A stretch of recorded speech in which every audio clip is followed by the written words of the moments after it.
Okay, thank you everyone for joining today. My name is Yusuf Siraj. Good afternoon. I'm privileged and grateful to be speaking with you from the unceded and traditional territories of the Musqueam, Squamish, and Tsleil-Waututh First Nations, also known as the beautiful city of Vancouver, BC.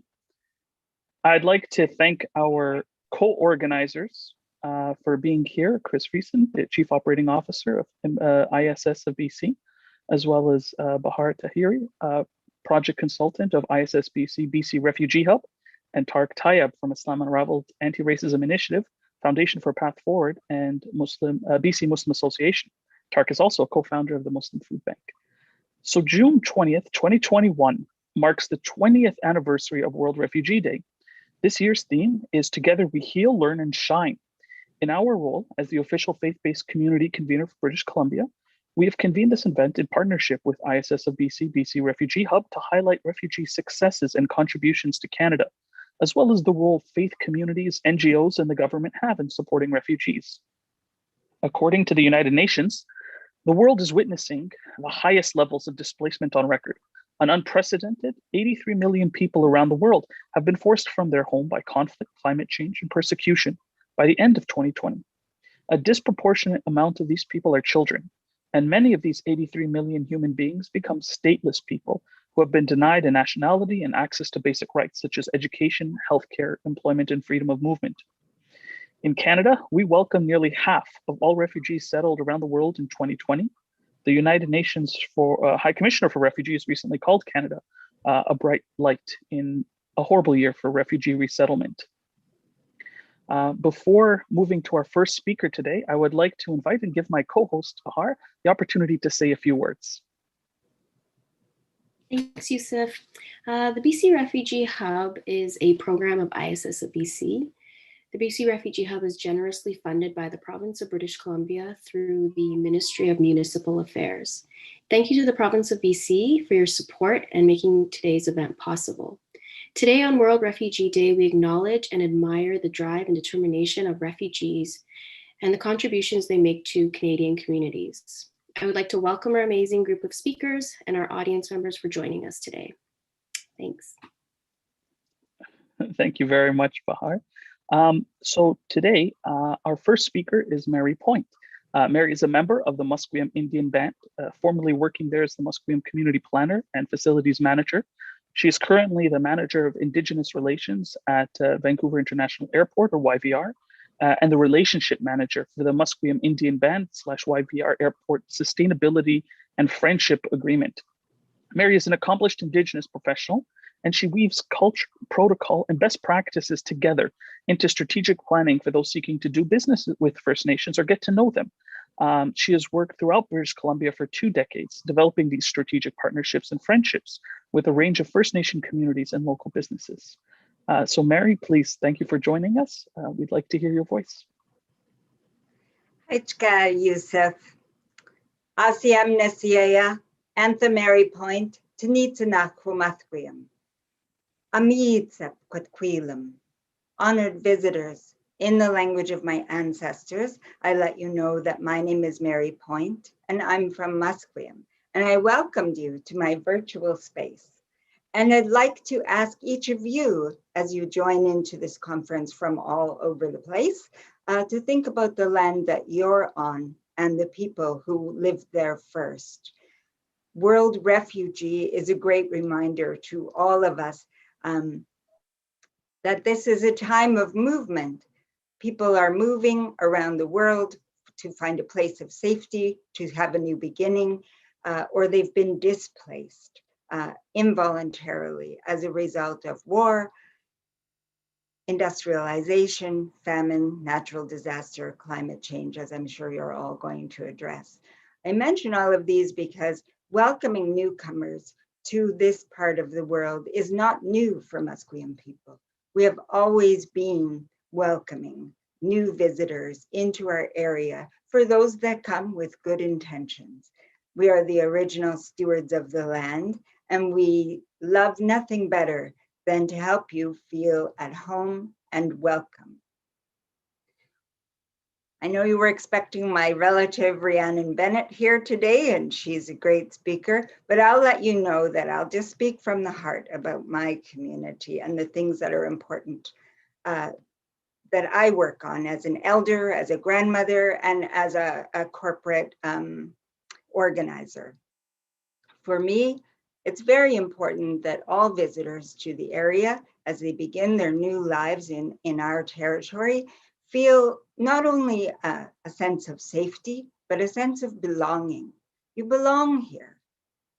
Our great leader, Keapulano, used to tell us all, don't forget who you are, but don't forget who we are.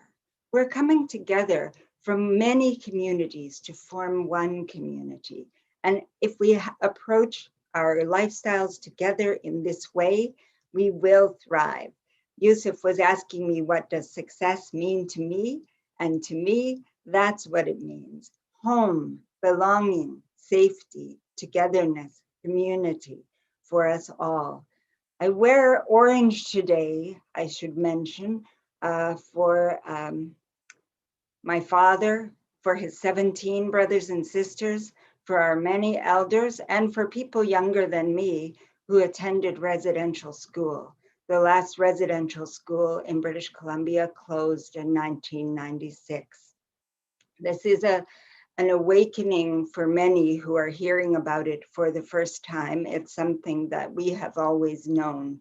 There was a terrible, terrible find into Kamloops to Secwepemc territory, and there have been more finds since, and we expect there to be more news of these children being discovered. The sad part of it is that we would all love nothing better than to reconnect these children with their families and their communities. But unfortunately, I feel that this may not be possible. Many will get answers and be able to get some closure, but many may never get the answers they seek. And for this, we send up special prayers for the children and the families who live on in the wake of that terrible time. In the past week, the government provided royal assent for a new statutory holiday, a day of truth and reconciliation, September 30th, formerly known as Orange Shirt Day. This past week, I mentioned both of these together. This past week, the United Nations Declaration on the Rights of Indigenous People passed through both levels of government and is expected to receive royal assent. For me, Indigenous peoples means and the people of the land from wherever you are who have been displaced for all of the reasons that we've discussed. So I think of you all and send prayers and love up for all refugees today, on this day, on August 9th, the World Indigenous Peoples Day, and on September 30th. And for all of those moving about and for the great work that you're about to embark on today, I'd like to send you off with my great uncle Dominic's paddle song. His traditional name was Tiaksip. This is a song that Musqueam people sing when we're entering into a new community in our canoes to let you know that we're coming with good intentions. It's also something we sing when we want to send people off on a journey. I sing it today for those children who are yet to reach their final resting place in their natural homelands. And I sing it today for all of the refugees that are here now and that have yet to come. It's also a song, I should add, that my Uncle Dominic brought canoe carving and canoe racing back to our community. And when he did, as it was told to me, Musqueam hadn't been in the races for a while. And the other communities were like, hey, Musqueam, you haven't been on the water, you won't do very well. And our warriors got in that canoe and gave it their all, whether they cramped up or lost a paddle, and they won. So I sing this song also because it's a victory song. And I believe success will be victory People will feel a sense of belonging. Communities will come together in a meaningful way. And the work that you're doing today has value. My hands are raised to each and every one of you.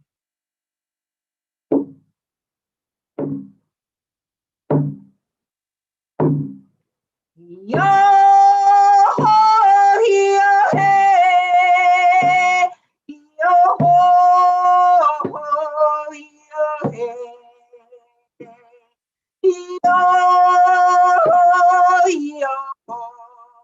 yo, hey, yo, yo, hey, yo, hey, yo,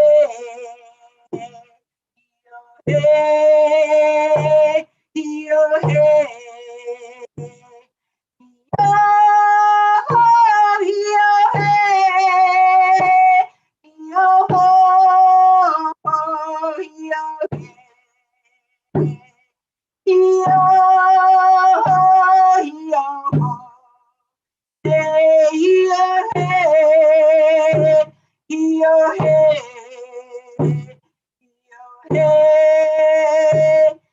yo, hey.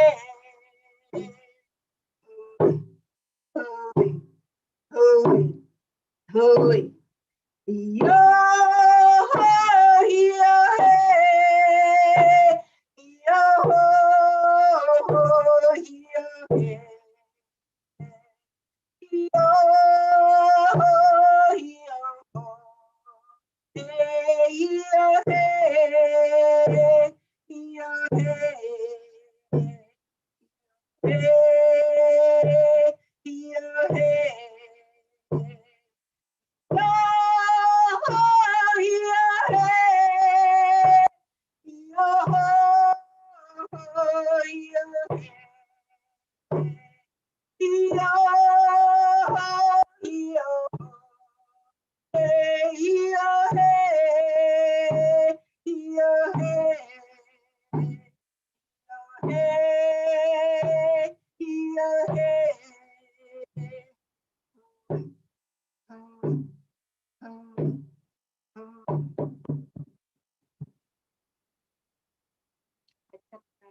Thank you so much, Mary. What a beautiful way to start the event. We appreciate your words and your voice. And again, the importance for us to understand and address the local realities of our brothers, sisters, and friends in the First Nations community is of extreme importance for us. So thank you again for your time and your voice today. We are now going to start our first topic panel, and I'm going to introduce my co-host, Chris Friesen. He's the Chief Operating Officer of ISS of BC, and as settlement services at ISS of BC for over 25 years. Chris has been at the forefront of major immigration and refugee resettlement initiatives in BC and Canada in recent history, including the unprecedented resettlement operation involving Syrian refugees in the 2015 to 2016 period. Chris currently serves as the chair and founding member of the Canadian Immigrant Settlement Sector Alliance and is co-chair with IRCC of the National Settlement Council. Many of my friends owe him a debt of gratitude because they came through the WUSC student program, which Chris helped launch in 1990s at UBC. So that's the World University Services of Canada. So thank you very much, Chris, for being here with us today, and I pass it on to you. Thank you very much, Joseph. It's a pleasure to be with all of you here today to mark World Refugee Day.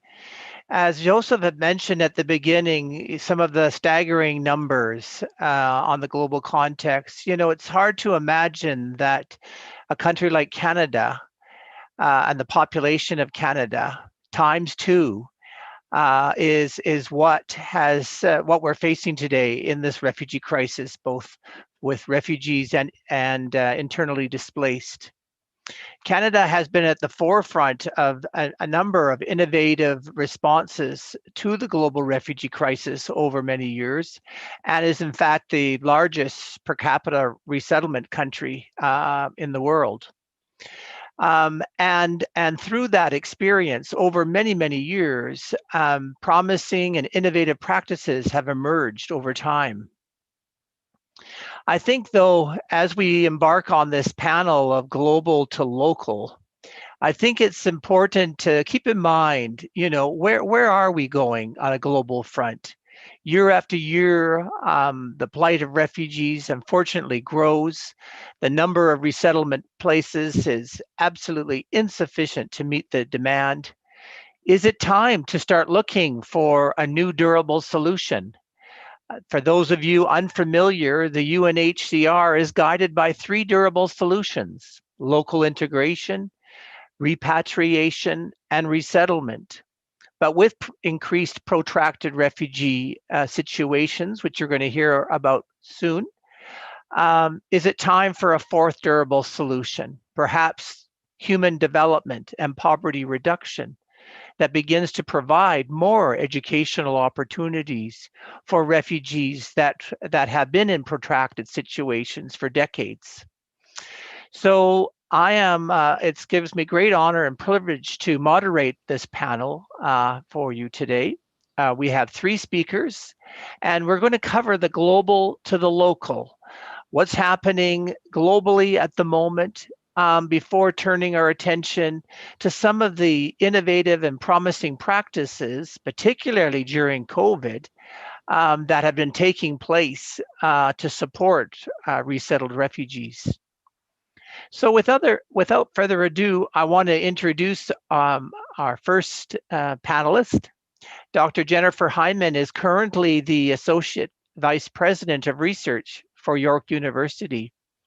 She previously was the director of the Center for Refugee Studies, one of the only centers of its kind in Canada, looking at refugee migration issues.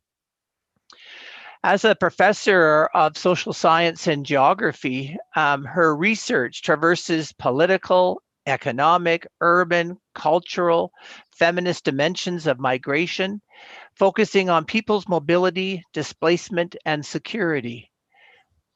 Over to you, Jennifer. Thank you so much, Chris. It's truly a pleasure to be here today. And I just want to make sure that you're seeing are you seeing a World Refugee Day poster? Glad that that's up there. It's really a pleasure to be part of this. And to Chris's point, I am going to look at the global, the Canadian, and the local today. I'm a geographer by training here at York University. So let's start ever so briefly with a global view of displacement. We've heard some of the numbers from both Yusuf and Chris. And they are staggering. I think as much as we know we have more than 26 million refugees, we also have to remember that many people live in refugee-like conditions and they don't qualify, or they might not meet the exact definition for reasons Yusuf pointed out. It could be drought, it could be famine, there could be environmental crises, even a hurricane that displaces someone. But there are a lot of people missing from these numbers as well. But one number I would like to leave you with, or at least introduce, is the idea that more than 85% of refugees in the world live in global south locations. That might include the Middle East, as we sometimes call it, perhaps geographically in error, but places where they're close to their countries of origin, but still displaced in countries that are not always, with all that many resources to spare, let's say. So I want to bring that into view because we often think of refugees in the Canadian context, and not everyone can come, as Chris pointed out. The pattern of extended exile is another number I want to dwell on for just a moment, because we think of displacement as an event in a sense. Maybe it happens, lasts for a couple of months, a couple of years, but in fact, the average number of years a person holds refugee status in the world is currently 20 years. So that is almost a generation of potential displacement. Now that is an average. We know that, I can say from my own experience, the first refugee camp I ever went into was the Dadaab complex. The first camp built was IFO, and I got to volunteer for a faith organization while in Kenya to help construct a feeding center for children. But since that time, and as a professor, I've asked my students, how can a temporary stopgap measure that was only supposed to be brief, how can that camp still be there 29 years later? So I want to just really reinforce the protracted nature that Chris alluded to. From a Canadian perspective, I'm going to touch on this very briefly in my remaining 4.5 minutes. And then I want to touch on, and I look forward to learning hugely from the other panelists on this and the subsequent panels. What can we do through our faith communities, through our fundraising efforts, in daily encounters, whether through our work or through our role as just civil society? So ever so briefly, sorry, play from current slide. Sorry about that. The UNHCR has called the last decade of displacement. More than 100 million people have been displaced. And to points made earlier, only a fraction have found a solution, which is UNHCR's terminology for these durable solutions Chris was speaking about. So that's less than 4%. So this underscores that protracted nature that I was just referring to. And these lives on hold are an invisible, largely invisible, but very important issue for us to kind of wrap our heads around and our hearts around. Moving to the Canadian context, and again, I'm moving ever so quickly here. We have had some good news in the last couple of days from Immigration Minister Mendicino, who's announced some increases. But I just want to say that we've seen some good shifts overall. If you're not familiar with these acronyms, let me quickly run through them. The GAR is the Government Assisted Refugee. And in 2010, that number, which has been the same since the 1990s, 7,500, has moved up to 10,100 in 2020. Chris was just briefing me before this call that we are looking at approximately 13,000 in the next few years. So we're going to see a sizable increase there. PSR is privately sponsored refugees. Again, in 2010, about 4,500, even a little bit less, moving up considerably, more than fourfold increase. And that number has increased again in 2021. It's set to increase a little bit more, but not as dramatically as it has. And then the BVOR category, we won't get into the details of what that stands for, except to say that it's a blended version of the GAR and the PSR. It's a category introduced in 2013, so we don't have all that much data on it. But certainly increases in protection spaces should be applauded. I want to mention that because this government has done a lot to expand the protection space, especially for people who are in those protracted situations. But a challenge that we might be able to still put out there, can the Canadian government ensure support for the same number of GARs, government assisted, as PSRs? We know that PSRs are private citizens, permanent residents who put their money in and support refugees for a year. Can we increase and match with government money the numbers there? So that's one challenge for government. Moving quickly to local, and again, very brief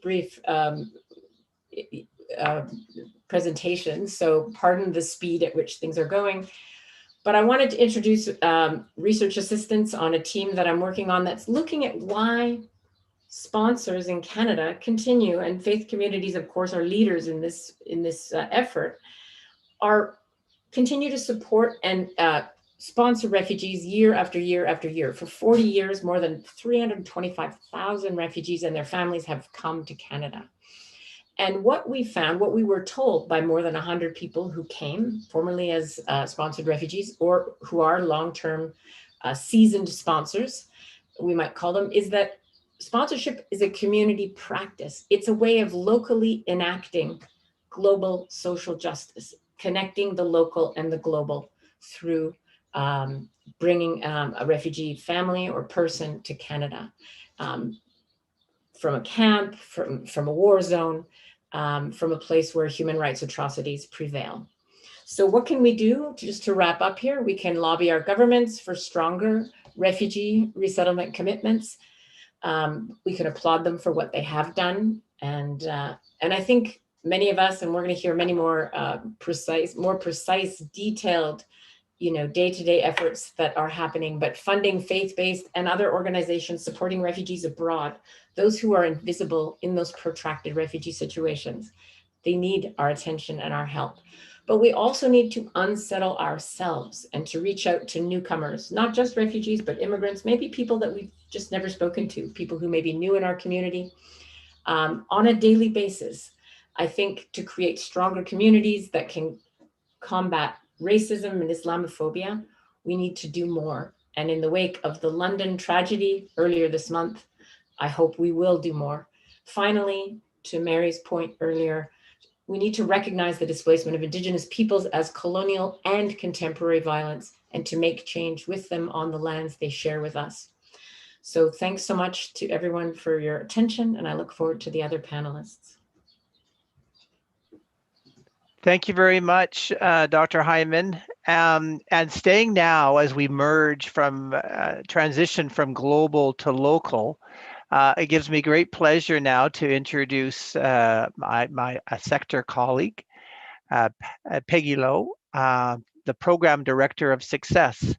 Peggy is the Director of Success, Settlement and Family Services, which serves approximately 18,000 immigrants and refugees every year.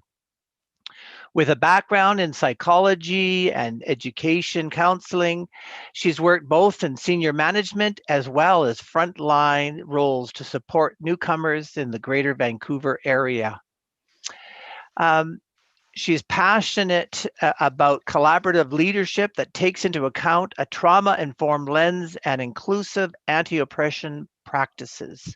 Peggy is going to talk a bit about how Success has responded to refugee resettlement during this pandemic. Over to you, Peggy. Thank you so much, Chris. Good evening, everybody. I would like to acknowledge that I'm joining you this evening from the ancestral, traditional, and unceded territories of the Coast Salish people, in particular the Musqueam, Squamish, and Tsleil-Waututh nations. I'm grateful to the Indigenous people of Turtle Island who have care of this land since time immemorial. We stand with them in solidarity as we all mourn the loss of the 215 children found at the former Kamloops Residential School and the many more children that we are hearing about increasingly at the site of other former residential schools. As we celebrate World Refugee Day today, let us also recall that tomorrow is the National Indigenous Peoples Day and a responsibility in knowing the Truth and Reconciliation reports and its 94 calls to actions. Success recognizes and acknowledges our community shares history of injustice and discriminations, and uphold that is our joint responsibility to actively work towards achieving healthy and inclusive communities and environments. Today, as we observe World Refugee Day, we can't help but consider the impact of the COVID-19 pandemic and the suspension of resettlement, along with stay-at-home orders and border shutdowns, and how this has impacted many refugees who have been forced to leave their home country to find safety. We also know that refugees who are recently resettled continue to experience post-arrival challenges that put them at great health risk. On March 17, 2020, the IOM, International Organizations of Migrations, and UNHCR, United Nations High Commissioners for Refugees, announced that due to the COVID-19 pandemic, any travel related to refugees resettlement would be suspended. That includes government-sponsored and privately sponsored refugees to Canada. The suspension of resettlement, along with stay-at-home orders and border shutdowns, have important ramifications for refugees. As a global leader in resettlement, Canada was set to bring in over 30,000 refugees in Canada last year. However, because of the pandemic, there were only 7,000 resettled last year. So what caused the low resettlement numbers? So part of it is due to IOM Canadian orientation about programs going virtual. Refugees not getting the exit permit in time due to COVID, health, and safety restrictions. flight cancellations, longer journey, limited flight options, more transit flight before landing in Canada, COVID testing before boarding and also at the point of entry, and the mandatory 14-day self-quarantine. According to some of the statistics provided by Success Community Airports Newcomers Network, CAN, between April 2020 and March 2021, 666 RAP clients arrived at the Vancouver International Airport, which is a reduction of 325% from the previous year. The majority of the RAP clients came from Syria, Somalia, Eritrea, Iraq, and Iran. The health policy and programs enacted by the federal and provincial government have significantly affected how society operates at both the individual and community levels. Similarly to other infectious diseases, COVID-19 impact the more vulnerable and marginalized populations disproportionately, highlights the inequality in access to care and the importance of social determinant of health. Health insurance, health literacy, personal protective equipment and testing capacity, living conditions, and personal circumstances, work circumstances, and underlying medical and mental health conditions, and lower access to care, stigma, and perceived discriminations, closure of public spaces such as schools and libraries, closures of community and religious centers, and closures of borders all added to the compounding challenges faced by resettled refugees. At this time, much is unknown about how long COVID-19 will challenge the way we live our lives. Whether for this pandemic or the next global health emergency, understanding how to best support the most vulnerable needs continue to be a high priority. The pandemic isn't over yet, but as we are slowly returning to more of what life used to look like before all of this, it continues to be paramount to support refugee health during and post-pandemic. So what can community organizations, social service agencies do to support? Here are some of the things we do as Success. Share COVID-19 information and resources and provide services that are culturally responsive and appropriate for community, work, school, and home setting. Verbal communications such as phone or video calls, communication via text messages are effective and preferred communication methods. Collaborate with local health authority to support health education efforts and to deliver key prevention messages. Work with refugees and explain what contact tracing is and what public health worker needs to find people and why public health worker needs to find people who have come into contact with someone who has COVID. Work with community health workers in refugees community to educate people about COVID-19, discuss strategy on how to safely isolate or quarantine within the household when needed, and refer refugees to free or low-cost services. Work with partners to connect refugees with the healthcare and community resources they need when they become sick and test positive for COVID. That includes medications, healthcare provider, and mental health services. In terms of facilitating refugees' access to COVID-19 vaccine, here are the things that we can do. Ensure availability of culturally and linguistically appropriate vaccination materials tailored for refugees' populations. Share and disseminate culturally sensitive resources and materials about vaccinations. Develop partnership with community organizations such as local pharmacy, community center, housing units, and school to host vaccination clinic. Learn about individuals and community-level barriers to COVID-19 vaccinations, including limit access to vaccination information and cite understandable distrust of the systems based on historical experiences, challenges in navigating vaccination registrations, language barriers, work conflicts, cultural and religious belief, and misinformations about vaccine. And then work with partners and stakeholders and community to reduce vaccine hesitancy. an identified trust member of the refugees community to serve as a vaccine champion and proactively refer individuals to relevant vaccination resources. Despite barriers faced by refugees resettled in Canada, they have the support of social service agencies and community groups. The federal, provincial, and municipal government should continue collaborating with this group in the COVID-19 response effort.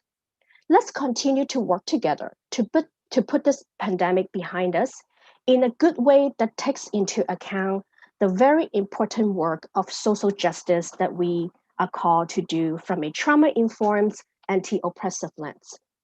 Even though someone may have had a refugee's experience, they are all, first of all, resilient because the bottom line is they are still here. And additionally, they have tremendous amount of skills, ability, and potential that can be supported, developed, and help them to get back on their feet. Thank you so much for your time. I look forward to the other panelists. Thank you very much, Peggy. Our last panelist for this panel is Azim Taya, the Executive Director of the Muslim Food Bank and Community Services. ISS of BC, had the great pleasure to really get to know the Muslim Food Bank and Community Services during the 2015-2016 Operation Syrian Refugee. And we consider the Muslim Food Bank and Community Services a great collaborative partner that has continued to this day help us welcome resettled refugees from abroad. Azim, as I said, is the executive director. He is the Aspire Community Services, actualizing self-reliance by providing inspiration, resources, and education, aim at promoting client development and independence. The Aspire Refugee Assistance Program focuses on the unique challenges refugees face during their settlement process. He's also the founding board member of Roots Community Health Center, partnering with local family physicians and a primary healthcare network partners to develop a new community health center for refugees and immigrants facing multiple barriers in Canada's fastest growing city, Surrey. Without further ado, over to you, Azim. Thank you very much, Chris and Yusuf. Assalamu alaikum, everyone.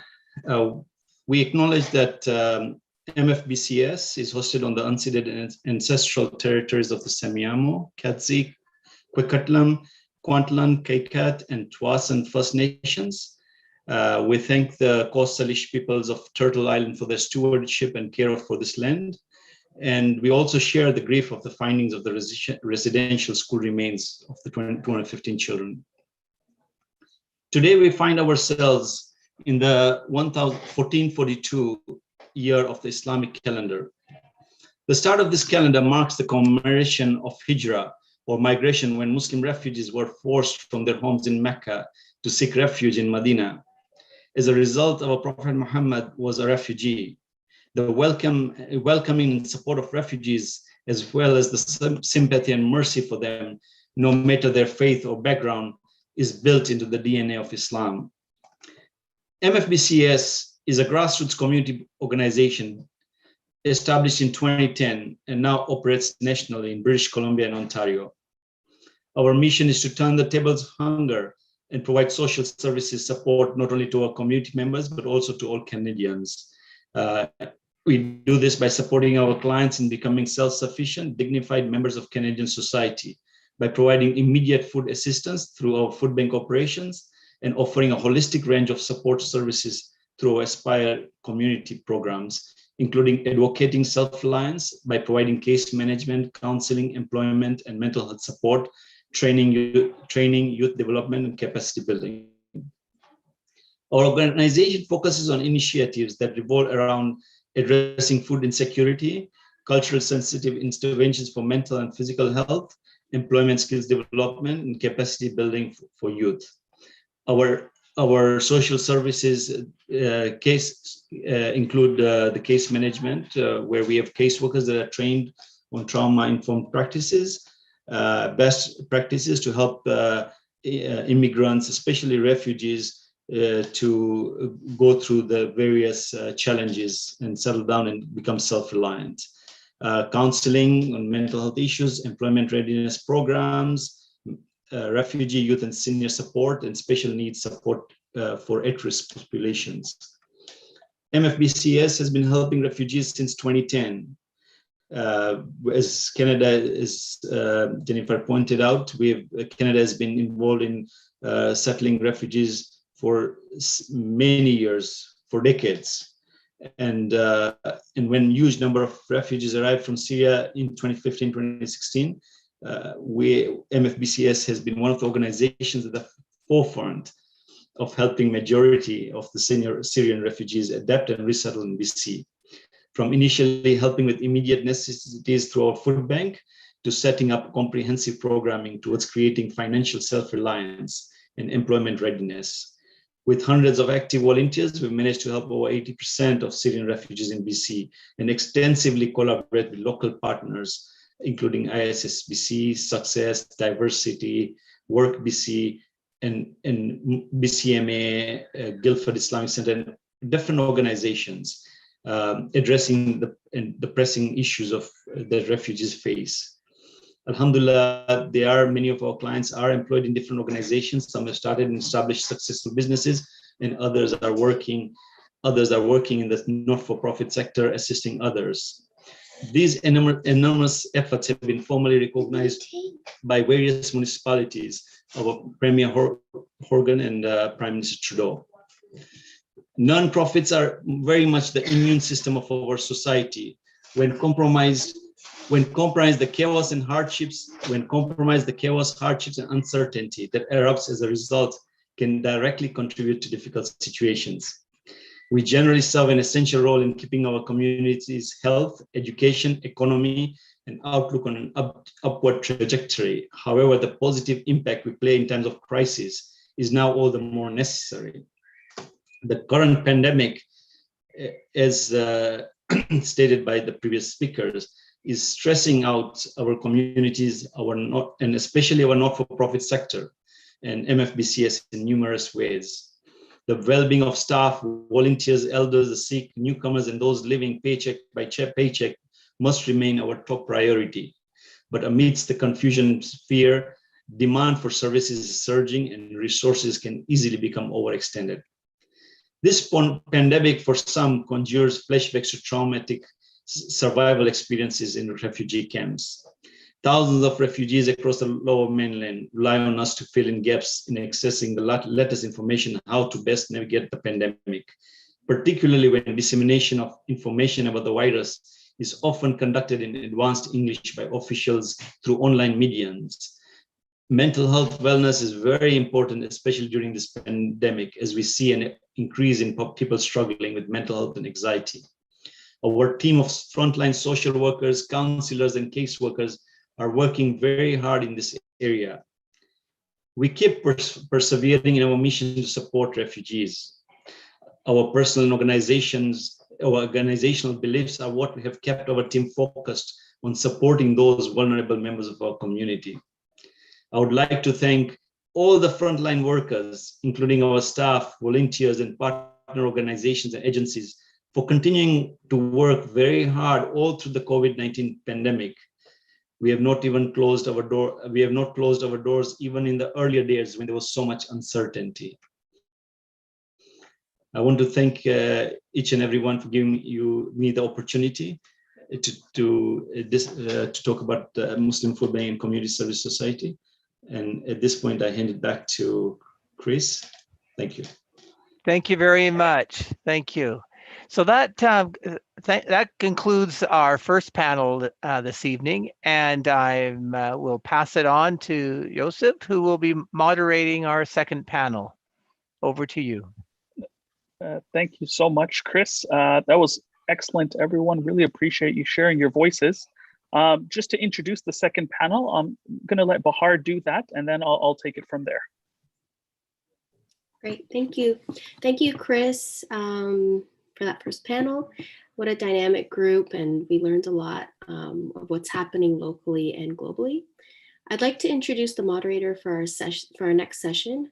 Yusuf is a social entrepreneur with a background in business management and positive psychology from UBC. His passion is the intersection of technology and social justice. I'll just pass it over to you, Yusuf.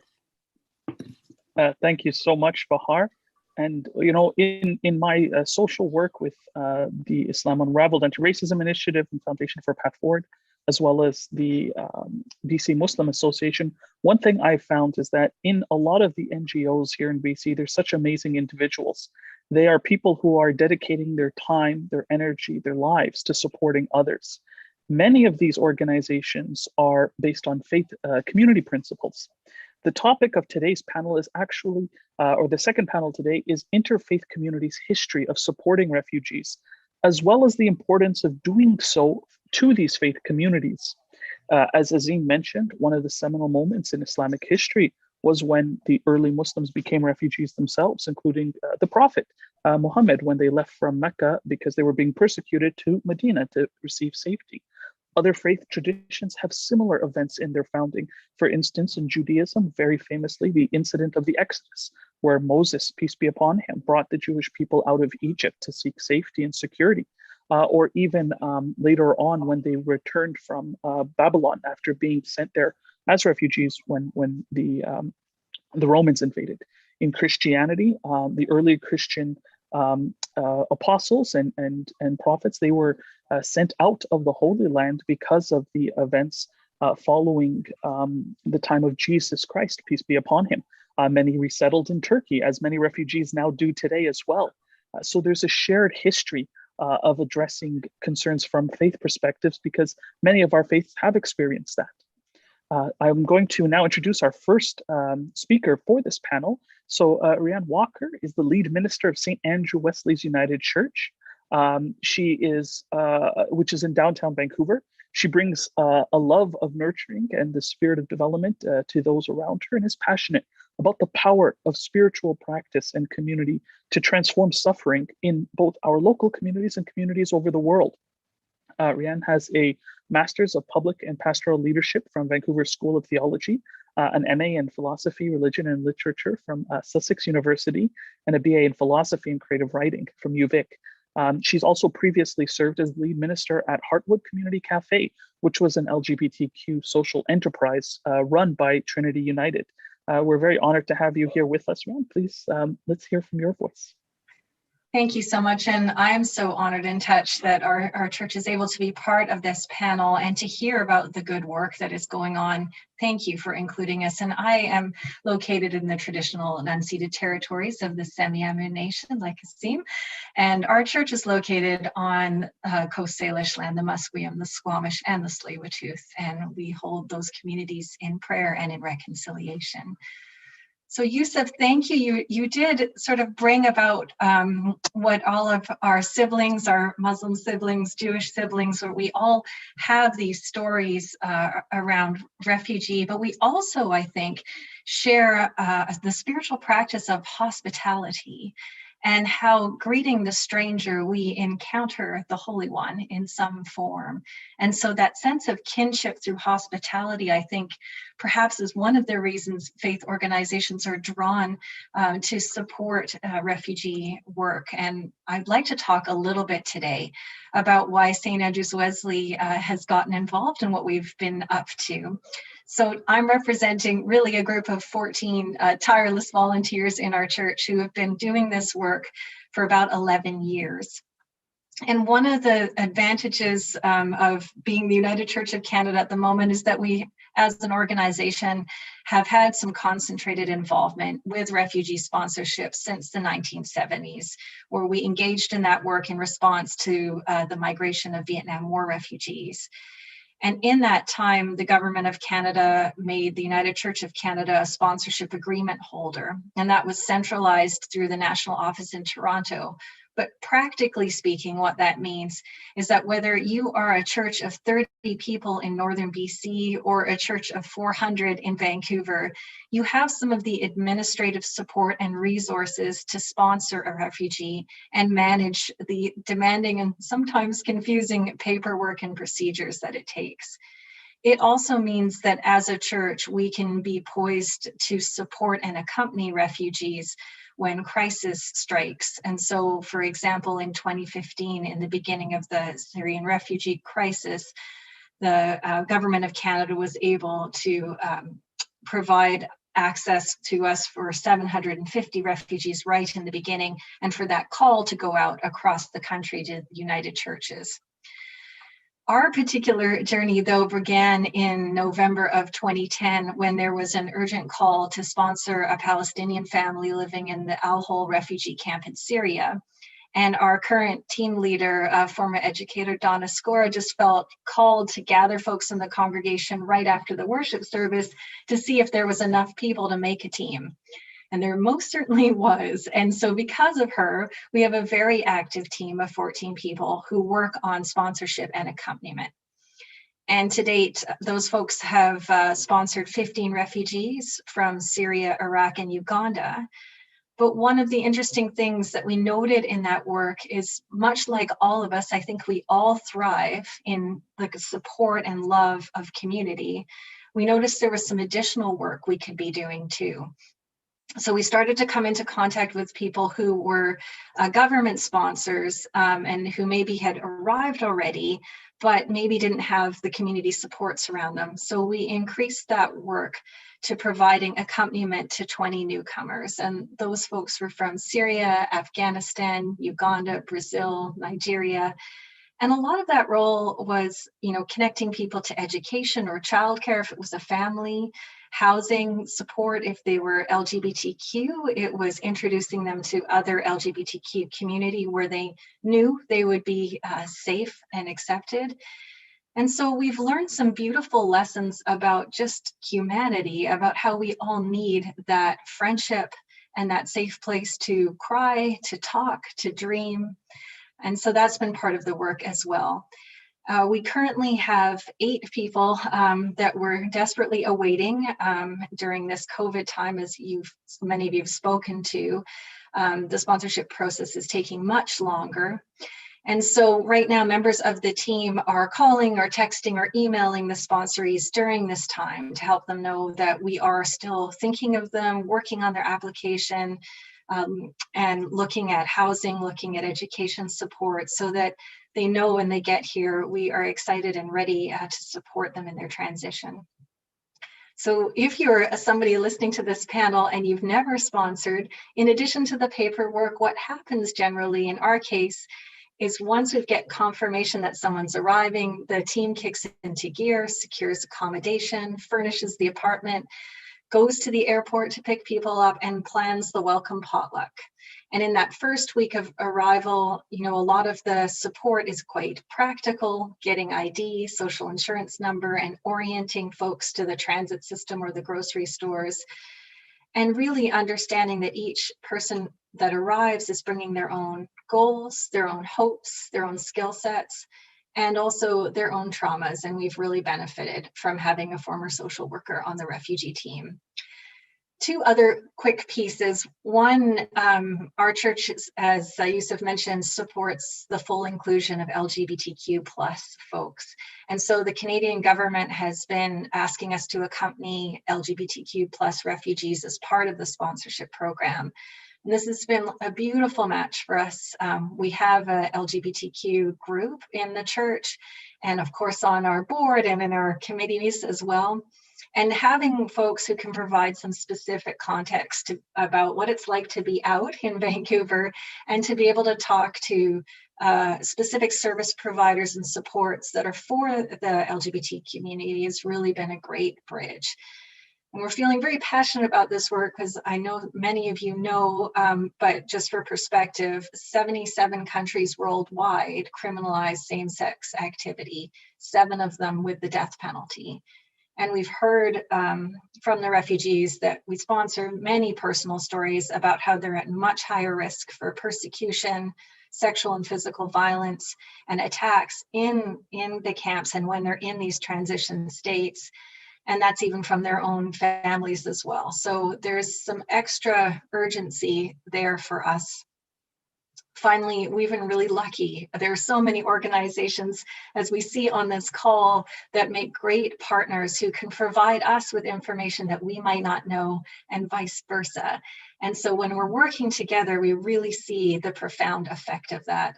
So we're grateful for folks like the Rainbow Foundation of Hope or the matching grants we've had from the Shapiro Foundation.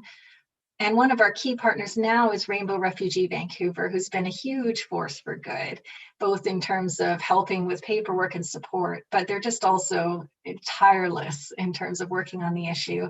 And so we've got a formal partnership with them where we're hoping to do some joint mentoring as they create private sponsorship circles. Some of our committee members can provide some support, some mentoring as people go through their first sponsorship.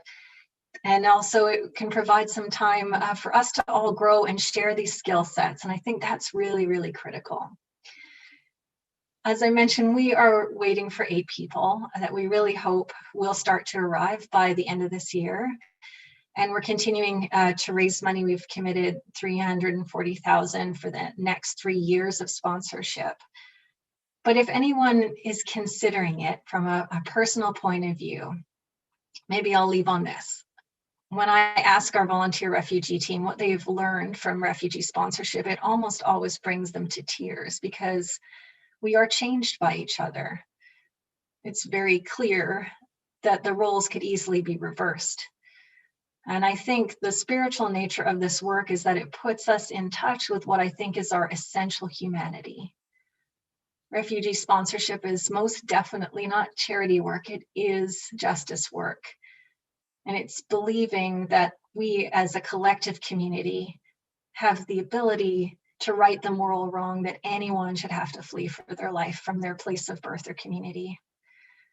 And so I hope we will continue to do this work together and to take it into the global world so that we actually build a planet that is just and peaceful and abundant for all.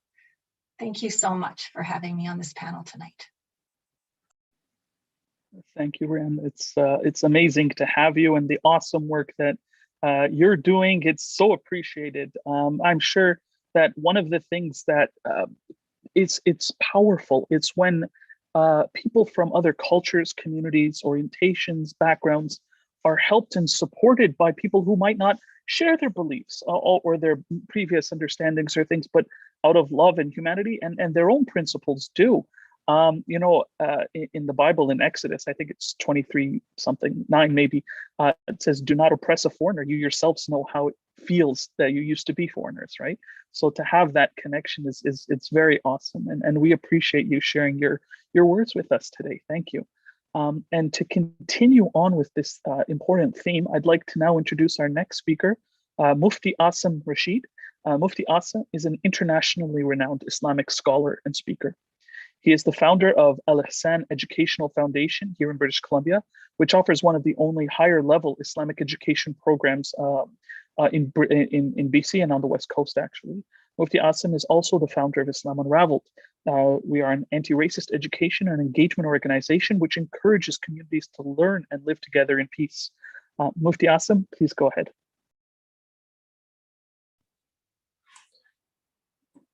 Assalamu alaikum wa rahmatullahi wa barakatuh. Bismillahir Rahmanir Rahim. Greetings and welcome to all of you, and thank you for sharing your work. Some very important data and facts were conveyed. Those statistics are extremely important for anyone who is engaged in this work and actually wants to get a pulse on what's happening in this space, especially in Canada. And also, it's great to be able to have a platform where faith-based organizations can not only share with each other what what they have done, what they are doing, but also provide a motivation for each other. Some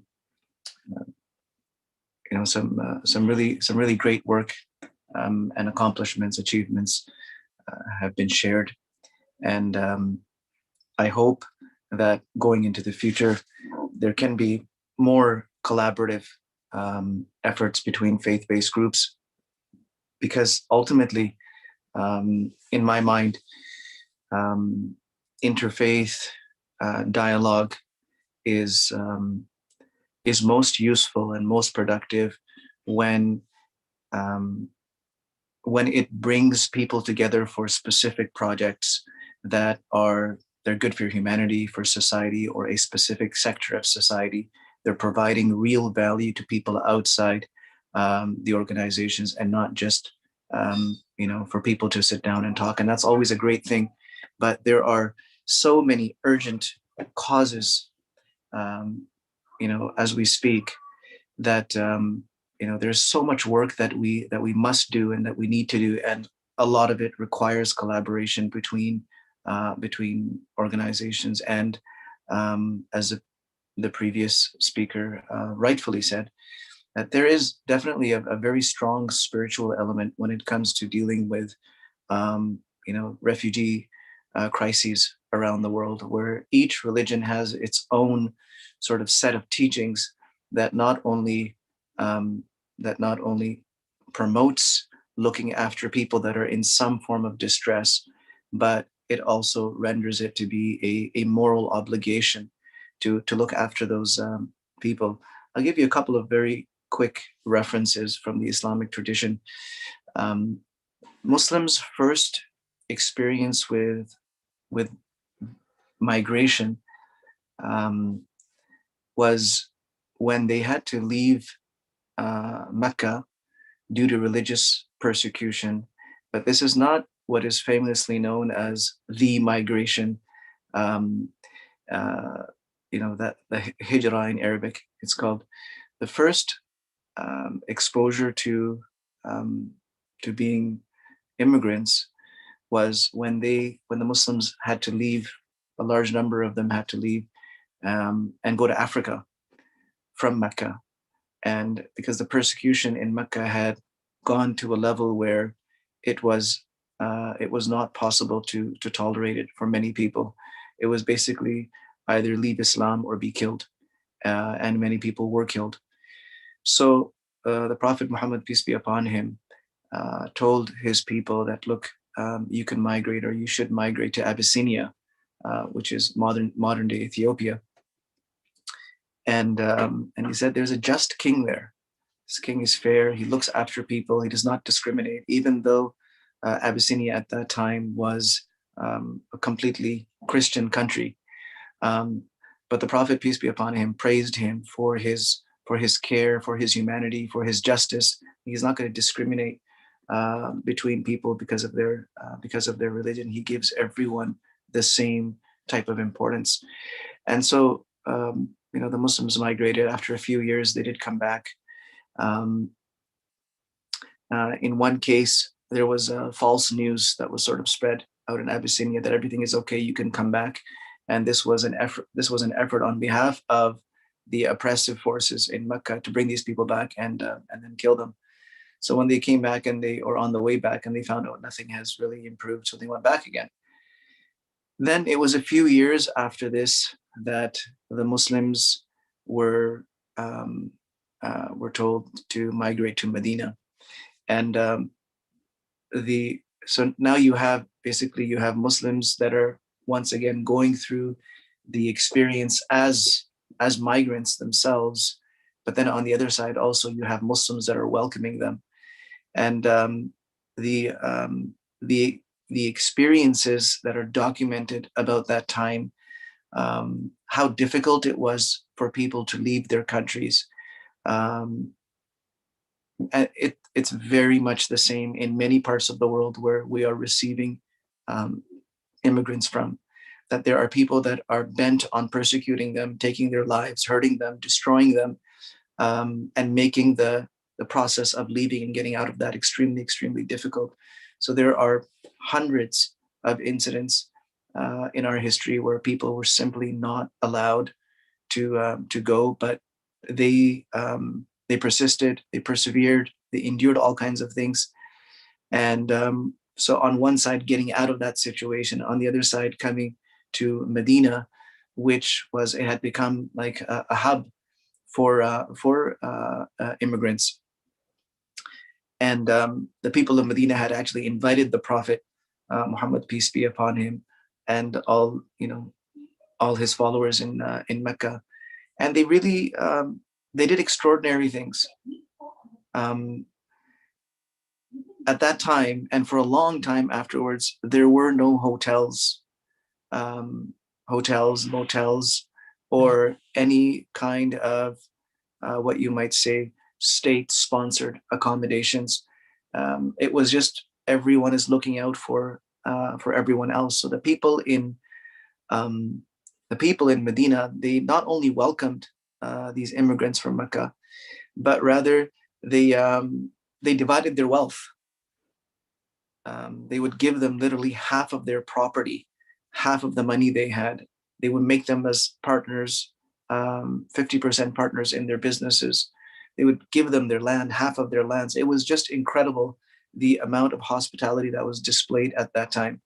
And anytime a newcomer would come to Medina, whether it was for a short duration or for a prolonged stay, there were people constantly. The main hub for all of this was the mosque. Everyone would converge and meet at the mosque. So whenever it was noticed that there's a new person in the congregation, somebody would go up to them and say, "Hey, how are you? Where are you from? What can we do for you? Come and stay with me." And these people hosted people in their homes for as long as it took, as long as it was necessary for the visitor. And there were occasions where a visitor would just pop up. These people would not announce their arrival. They would just come. And when the Prophet, peace be upon him, noticed these newcomers, he would sometimes, if somebody didn't step up right away, he would just announce that, "Who will take care of this person? They are a guest of God. Who will look after them?" And right away, people would volunteer and say, "Yes, I'll take him." On one occasion, the companion of the Prophet who volunteered to take this guest home, he had nothing to eat at home himself. He wasn't sure how he's going to make this work, but he said, "I'm going to do this." So when he comes home and he asks his wife, "Is there anything to eat? We have a guest." She said, "No, there's nothing for you and I. You and I don't have anything. There's just a little bit of food for the kids. And you and I are going to have to spend the night hungry." So he said, "Just lull the kids to sleep, read something to them, do something that'll just make them sleepy, let them fall asleep. And if there is just enough for them, we'll take that and we'll share it with the guest." So how do you eat, together at the table or at the, at the sufra, as we call it, when there's, you're not eating and the guest is not going to feel comfortable. So he said, when we start to eat, I want you to dim the light or turn out the lantern, and I'll just keep motioning with my hands that I'm eating, and the guest will have all of the food. So this was a part of the lifestyle. It was a matter of honor. It was a matter of, great dignity for someone to be able to serve someone who is not able to look after themselves. And as I said, there were no hotels. There was nothing like that. It was that individuals in the community were so strongly motivated to do this that they would feel ashamed if they did not have this chance. And no one was exempt from this, not the leaders of the communities, even after the time of the Prophet Muhammad, peace be upon him. This tradition continued for a long time, for generations. So to be able to participate in initiatives where we are hosting people, for Muslims especially, it's very close to our hearts, because traditionally we have been people who have migrated, and we have been people who have welcomed the migrants. And so and today remains very much the same. It's the same sort of situation. So if we do have the opportunity to contribute to a system that is helping people come out of oppression, and what an advantage, and what a privilege to be in a country that is at the forefront of this to the best of their ability. They're utilizing resources, and they're proud of it.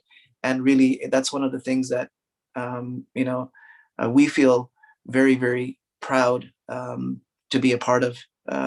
It's one of the things that really makes our country stand out amongst many other things. So the opportunities are here today. They will be here tomorrow, but it's really about how much we can participate and how soon we can participate.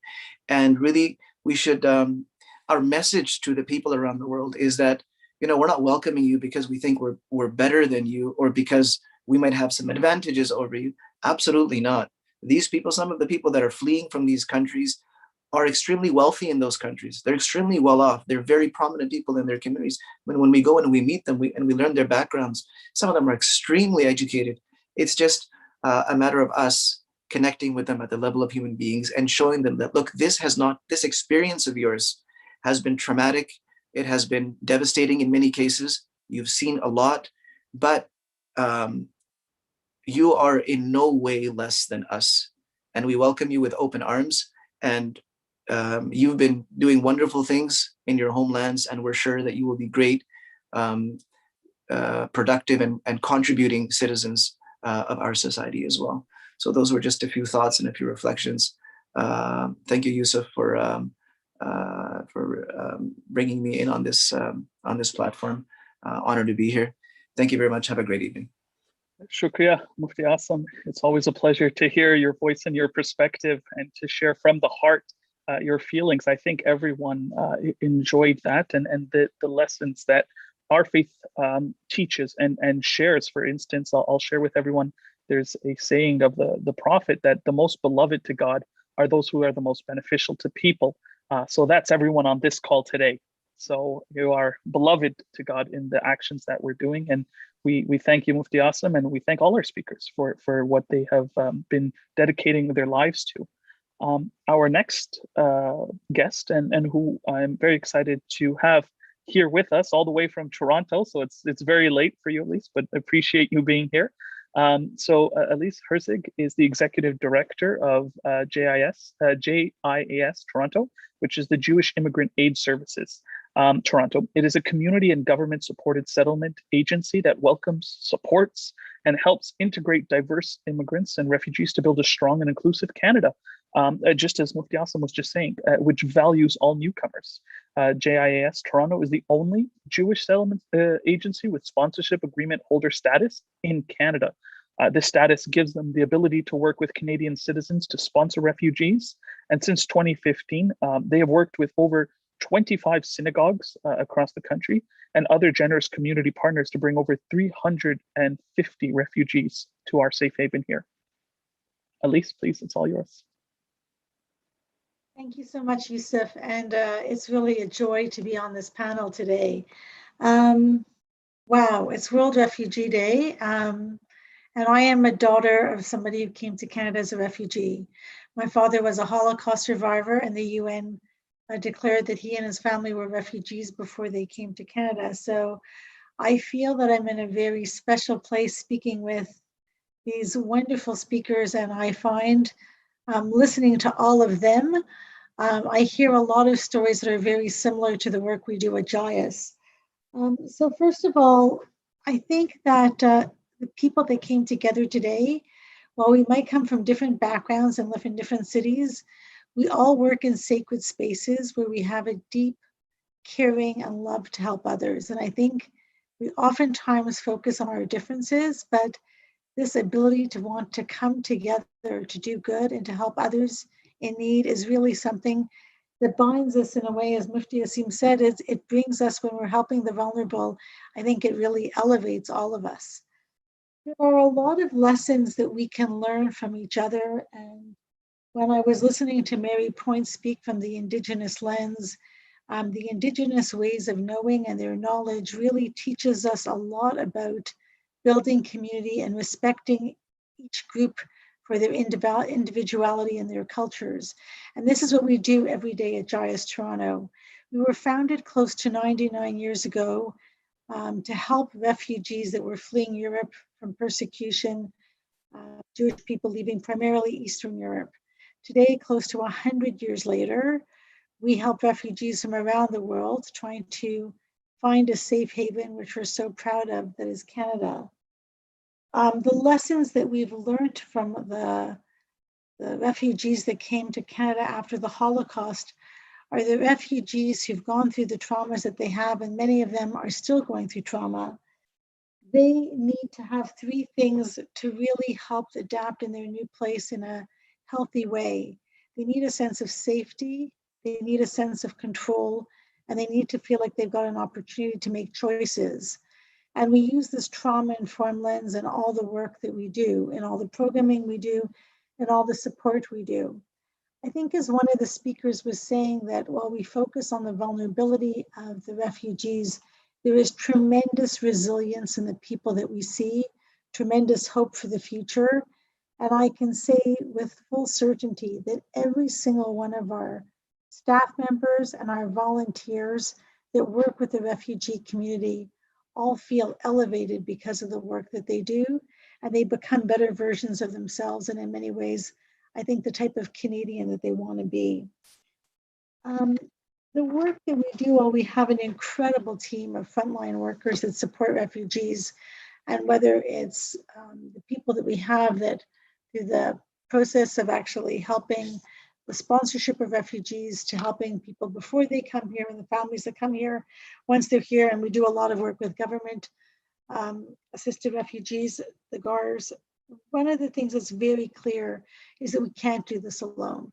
We are highly dependent on the incredible support we get from volunteers to support these families.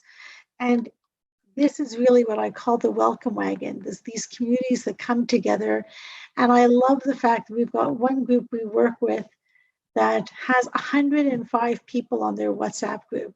That when we have an ask from a volunteer, they post it on that WhatsApp group, and within 5 or 10 minutes, somebody is there willing to come and to help. And it's really quite incredible. And what happens is we're forming champions across Ontario to help each other. And the work that we do with our PSRs are not only through the synagogues we work with, but we've gotten tremendous support from churches and from mosques and from different groups where really people are coming together to help refugees because they know this is a way that they really can save a life. In the Old Testament, the commandment that is repeated most often is to help the stranger. It is repeated 36 times. And when I was once asked why 36, and in Judaism, 36 actually means 2 times life, because that's what the numbers add up to. But it's really because it's not easy to help someone who's different than you. And you actually have to get out of your comfort zone to make someone else comfortable. And I love Mufti Asim's conversations and stories about this couple that was trying so hard to welcome this person into their home and to treat that person with respect and with dignity. And that is what we try and do, and we embed in all of our work. From planning a program to planning any activity with all of our clients, we bring in the values of looking at the respect of the individual, valuing the individual for themselves and for their viewpoints and for their choices that they've made, and trying to look at the holistic needs of our clients. One of the conversations that was talked about earlier was about COVID and how do we work with communities that really recognize the unique aspects of the communities. And we're really honored with the work not only do with all of our clients, but with the Yazidi population that we've been supporting. It's a bit more of a challenging community to support because the government isn't translating any of the vaccine information into Kurmanji.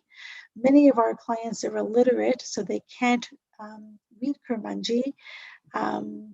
Many of them don't speak English. And so we're forced to find trusted members in the community that we can use as translators to actually reach out to these individuals on a daily basis as the information changes to give them information in a language that they understand. And we've recently run 2 vaccine webinars for this community that we had not only the translators, but we actually had champions within the community where we had refugees speak about their vaccine experience. And so that the community was listening to members of their own community. And so we want to treat the clients that we have in the way that they become experts and they become the peers that for support within the community. And in fact, on Friday, I was working on a mobile clinic for the community because while we've been successful in getting many of the members of this community for first vaccines, we've been having challenges supporting this community recently in getting the vaccine appointments. So we're actually going to be having next Sunday a community vaccination for first and second vaccines with members of the community that can help translate and support the community. So I'd like to just share a little bit for the audience who wasn't on the pre-call the first 10 minutes before we went live. A number of us were talking about how excited we were that there seems to be a sense of hope in the air. Summer is coming. Many of us have had our second vaccine, and people were talking about traveling and doing something new. And I'd like to challenge the listeners on today's calls that what have we learned in the last 15 months about after COVID? How have we as organizations changed? How have we individually changed? How have we collectively changed? I can tell you that at JIAS, some of our lessons learned was that when we did our program for the Yazidi community on COVID vaccination, instead of thinking about, okay, we're going to run an event for our community, we asked the question, who else cares about this and how can we help them? And so we invited members of the London Yazidi community, which is a community that we don't serve and we don't support, but we knew that they needed the same information. We then offered to help members from that community book their vaccines because we have an incredible volunteer network. And so we thought, how can our volunteers help members of the same community that maybe are 100 or 200 kilometers away or 300 kilometers away, but they have the same need? And so we started to think in an extended box. And why I say this is COVID has brought a lot of tragedies to the world. And for every family member who has suffered a loss, there are no words that I can say. But it has also brought us to a point where we can think a little bit differently. We can think about our stakeholders in a much wider context. We can think about who else nearby can I help? Who else can I collaborate with? Who else can I maybe help just because we have something that they maybe need? And I really see this as a sacred space where we can help everybody because we all come in with what was said earlier, with those holy intentions to do good. So next year is JIAS Toronto's 100th anniversary, and we're planning on celebrating it by sponsoring 100 refugees. So if people are interested in supporting and helping us in this, that would be great. And if you don't want to help us, but you want to help another group privately sponsor a refugee, we will also help you do that. Because in the end of the day, we're all Canadians and we're all privileged to live in this great country. And anything that we can do to help anybody from coast to coast is really an honor. So thank you for letting me join you today. And I look forward to hearing the rest of the conversations.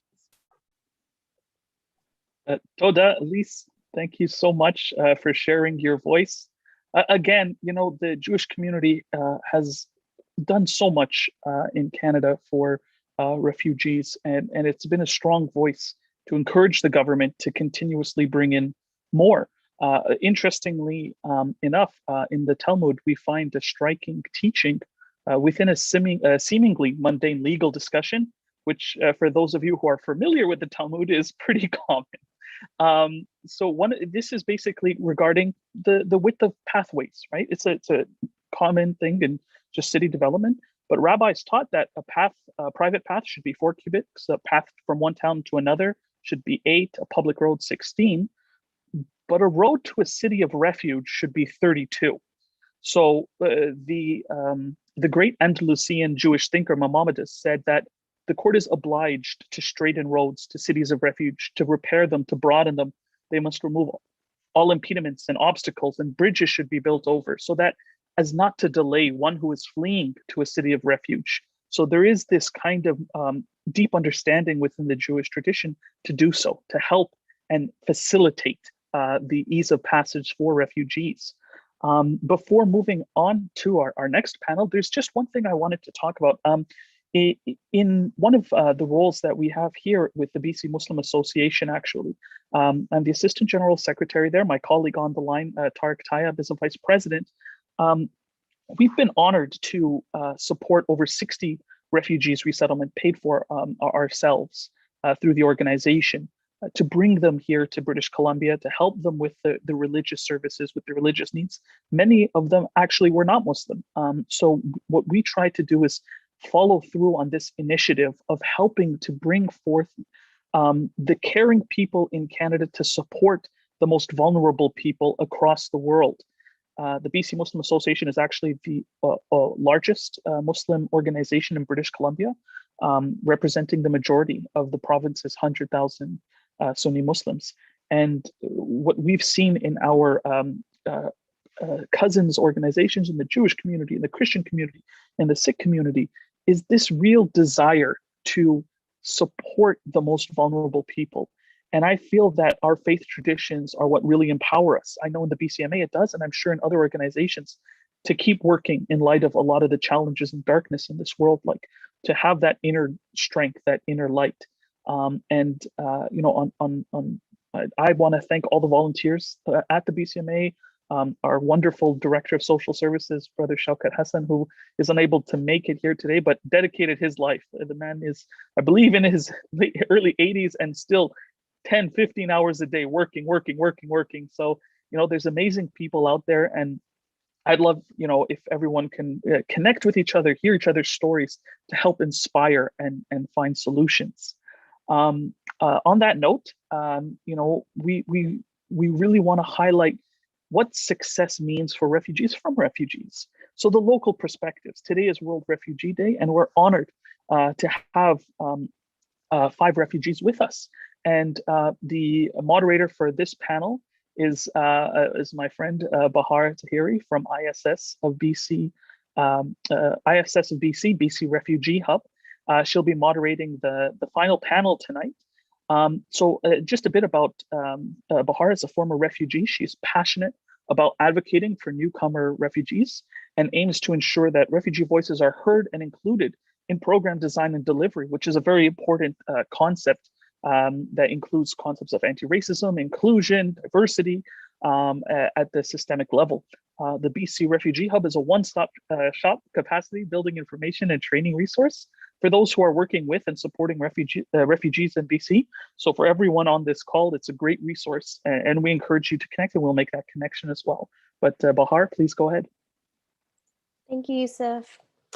Today, as we mark World Refugee Day, we recognize the struggles and celebrate the contributions of refugees.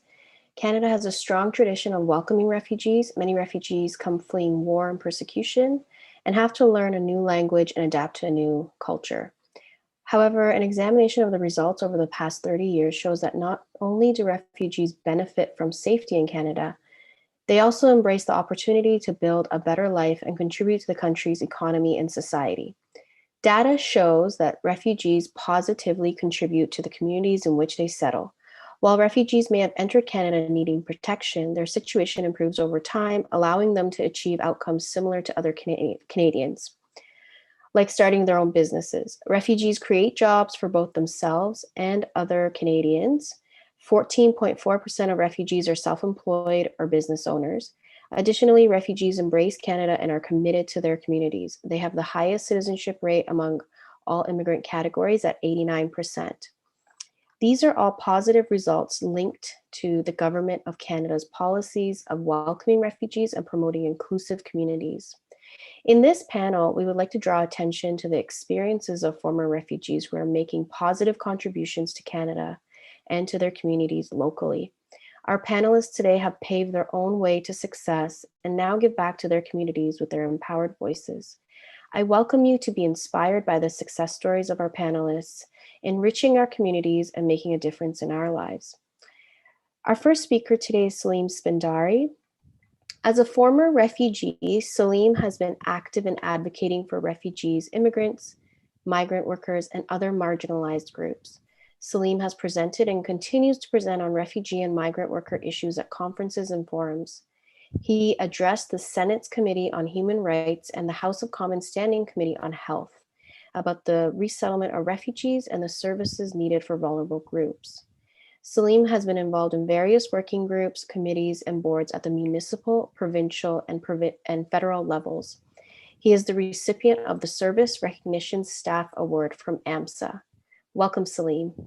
Thank you very much, Bahar. Assalamu alaikum, everyone. And hi, Ichka, for everybody participating.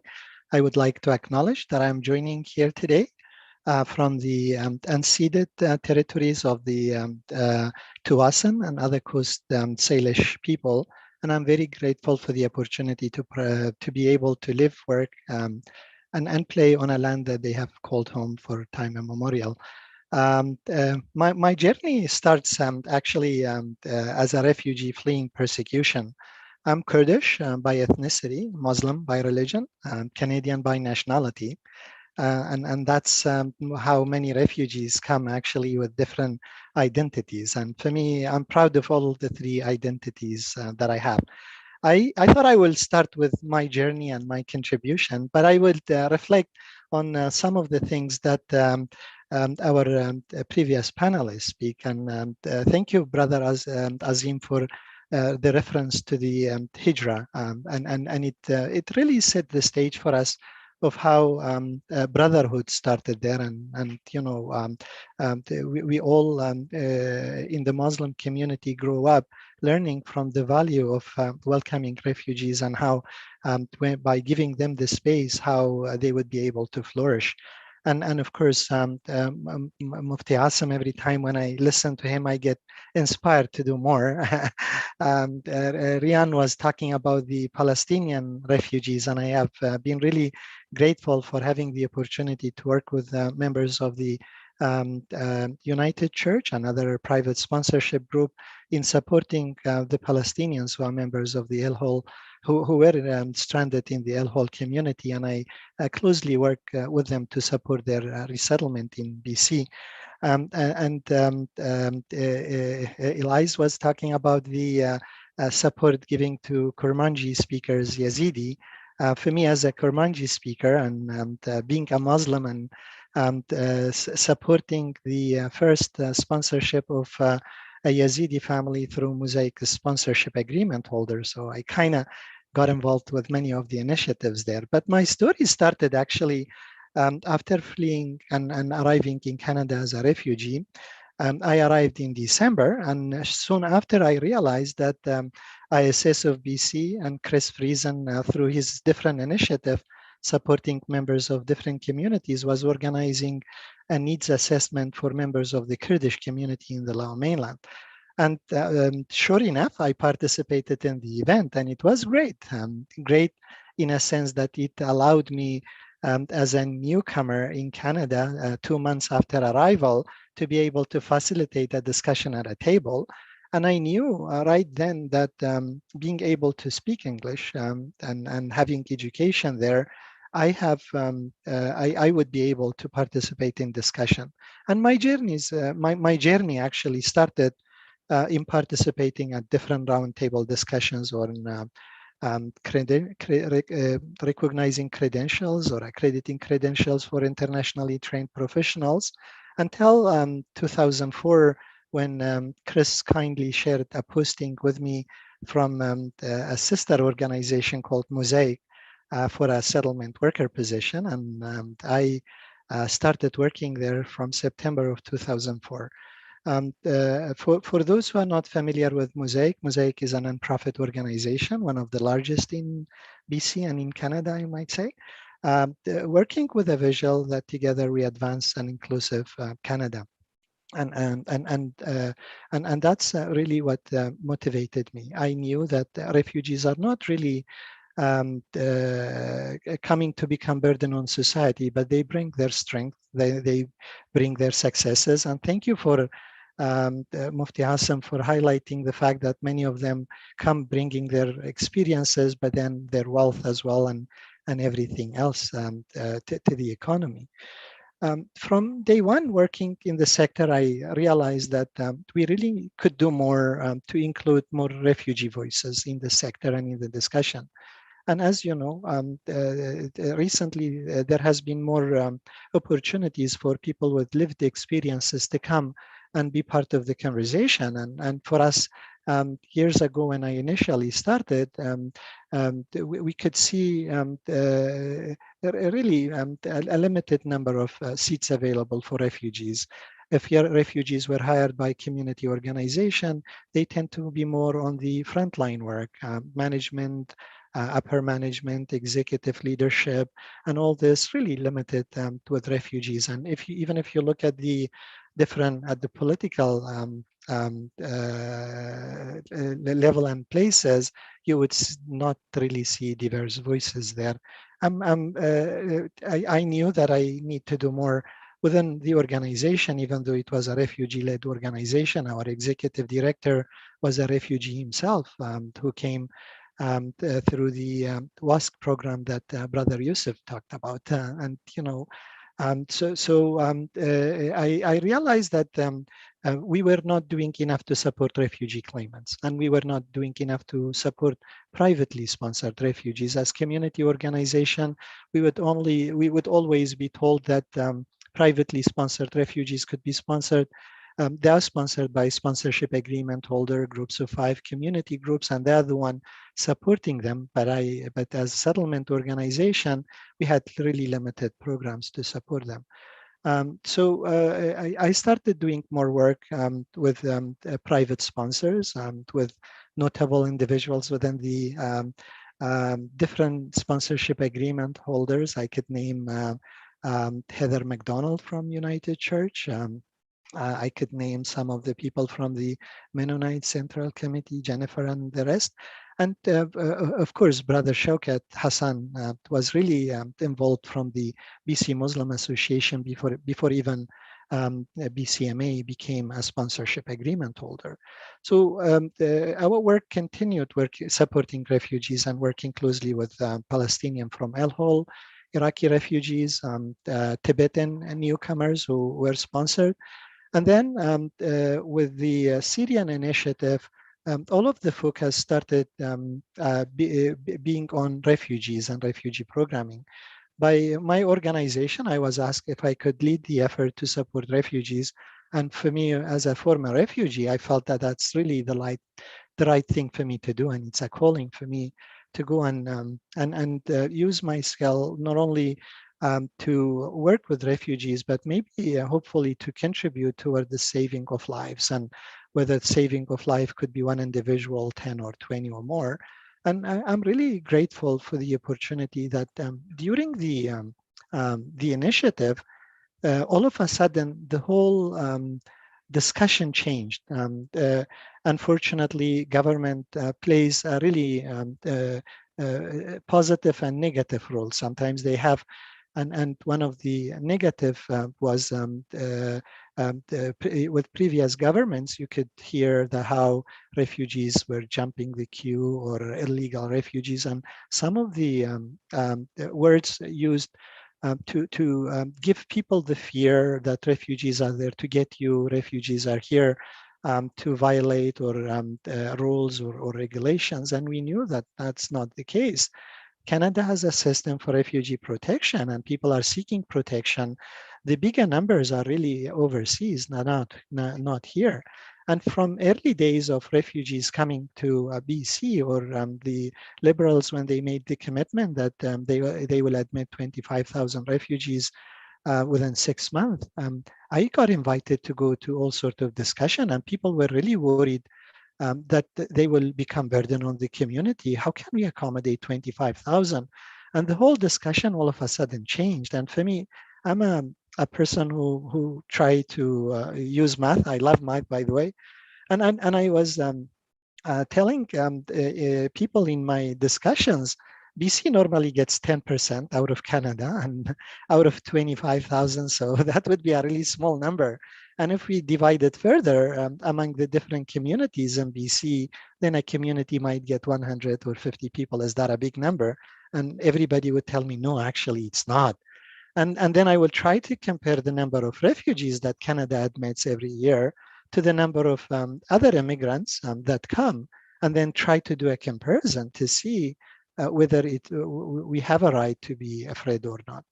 But what impressed me throughout the discussion, that all of a sudden I could see something that I have never seen before in my life. All of a sudden, I would see a synagogue partnering with a church, to sponsor Muslims. So you have a Jewish synagogue partnering with a Christian church to sponsor Muslim refugees. And that was really, it was only happening here in Canada. And I must tell you, it felt really great. So now all of a sudden, we were having conversation to see how we can bring even more together. You know, we know that all of our differences are the reason for why we get into trouble. But now all of a sudden, our differences are reasons for us to get together. And the same for members of the secular communities. They started working with different faith-based organizations to support refugees. And the whole thing changed, and it became transformational for me.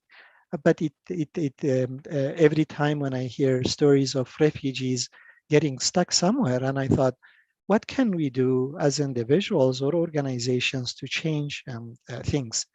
And then I was encouraging our board to start thinking about Mosaic becoming a sponsorship agreement holder, because we could do way more than just being a participant in conversation, but we could actually take the initiative. And in 2017, Mosaic became a sponsorship agreement holder, and it was one of the programs that I was supervising. And then I heard stories of people from Dadaab and Kenya that was referenced earlier on. And can you imagine for people to be refugees for an indefinite period of time? It's terrible.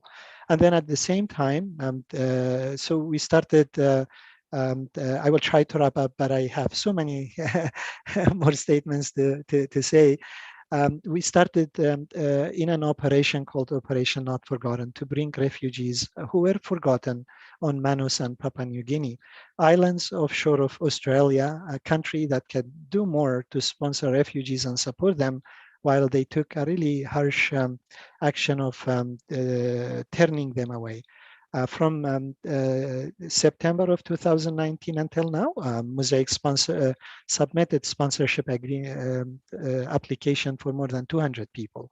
I'm really proud of that initiative that I was part of, and I'm part of now until the end of this month, but I would clearly monitor how it's going to proceed. We are ready to welcome them, but as everybody know, COVID-19 changed things, and we are really hopeful that things would go back to normal, whether the normal is a normal or normal with lesson learned. Thank you. Bahar, over to you. Thank you, Salim. Thanks so much. And thank you for your insights and your commitment to advocating for refugees and all of the work and all of the initiatives. I have worked closely with Salim on different projects, and yeah, you're involved in so many things and you've done so much.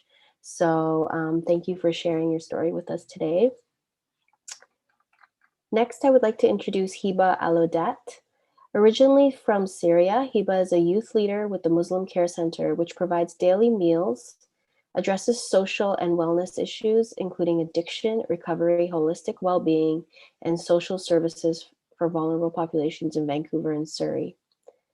Hiba was the recipient of the Beatty Luminaries Scholarship. Welcome, Hiba. Thank you. I'm really happy to join this event. It's like just hearing about all the different work and different organization, like me coming from, being a refugee to like coming from Jordan and then coming to here as a refugee again. It's like, and really seeing the experience, like, living it, myself as a really young person, like, and seeing the, like, all this work that you guys were talking about was reflected. Like I saw this, I experienced that, the effort that was put in like helping the refugees. And like, for me, just like, I did not feel like we had a lot of different fears, like considering that we're going to a place where we don't know anyone, we're not sure who's going to help us, or who's going to take care of us. Even just like for emotional support, or just like someone to be there for us, that was not known for us. Like, we did not know these things will happen. So when we came and we experienced all this, it was a relief to really see that these things actually exist. Like many people before, were so afraid to actually experience leaving the countries that they are familiar with and traveling to a different country, or like being an immigrant in a country that is completely different, like culturally, language, and everything. So like I'm really grateful that we were, like, even as a community today, that we were able to provide that support to all these, like, to all of us, to like, me personally, and all the people that have been through similar experiences. So yeah, like, so for me, like, really success is the fact that we can always look at the effort that we're put in the work, and to acknowledge it, and then really be grateful for that, and always see that. Not like, it's good to sometimes criticize things and really see, oh, like, we need to fix this, we need to fix that, but we really need to celebrate as well, like, all this, success that, all of us did, to support, all, each other as humans in this world. Like, so that's really like what success means to me, as well as, always being inspired and inspire others, by the work that you can do, like, just like, and on individual level or organization level. Like, for me, I feel like, for example, working with Muslim Care Center, it was a way for me to express that gratitude, that I received that support, and I really want to give back that support as well.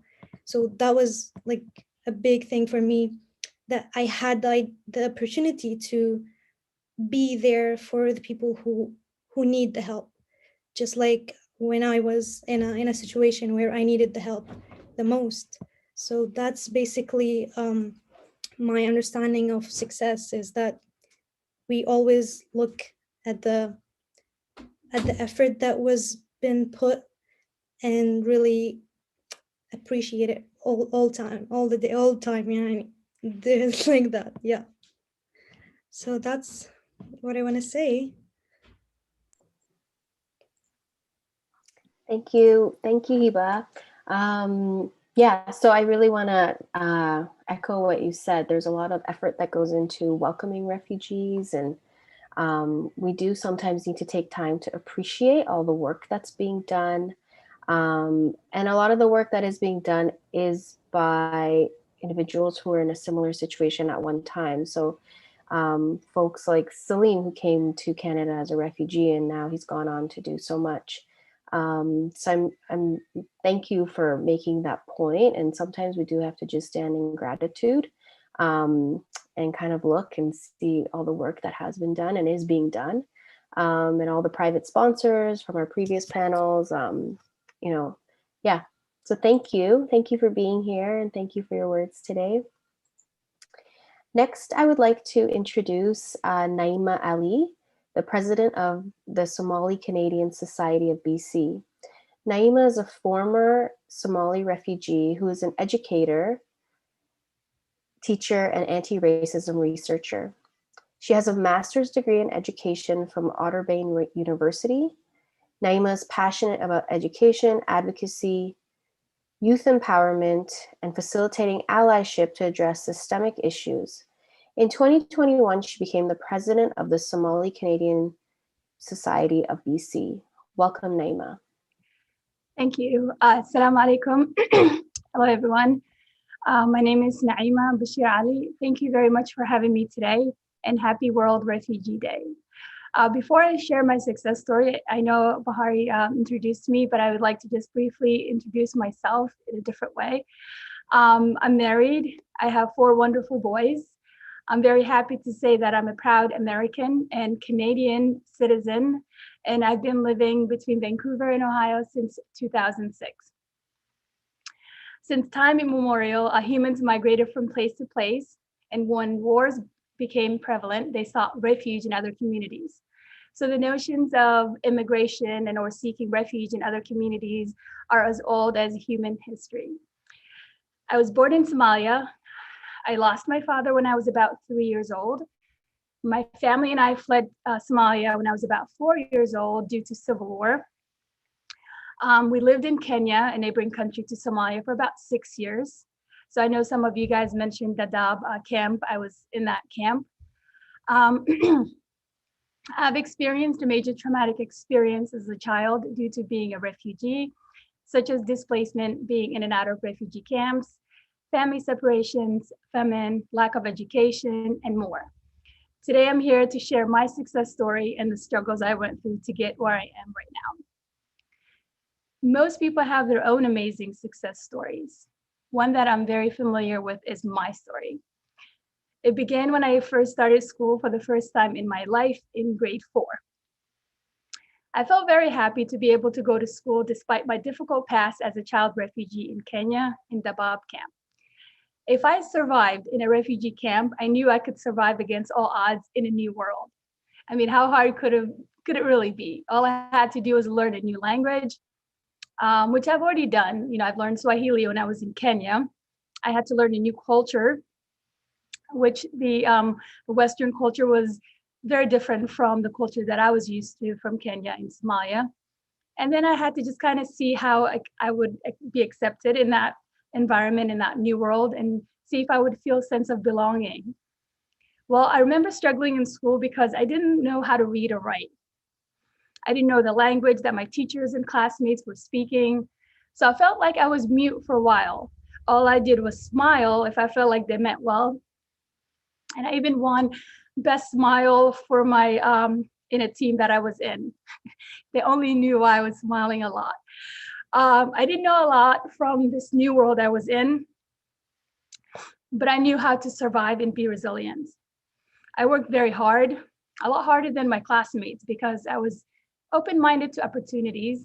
I had a drive to be successful in life and to live a happy life despite my past difficult experience, and willingness to accept things. I do want to say I was blessed to have a support system from my family, some of my teachers and friends who pushed me to be the best version of myself.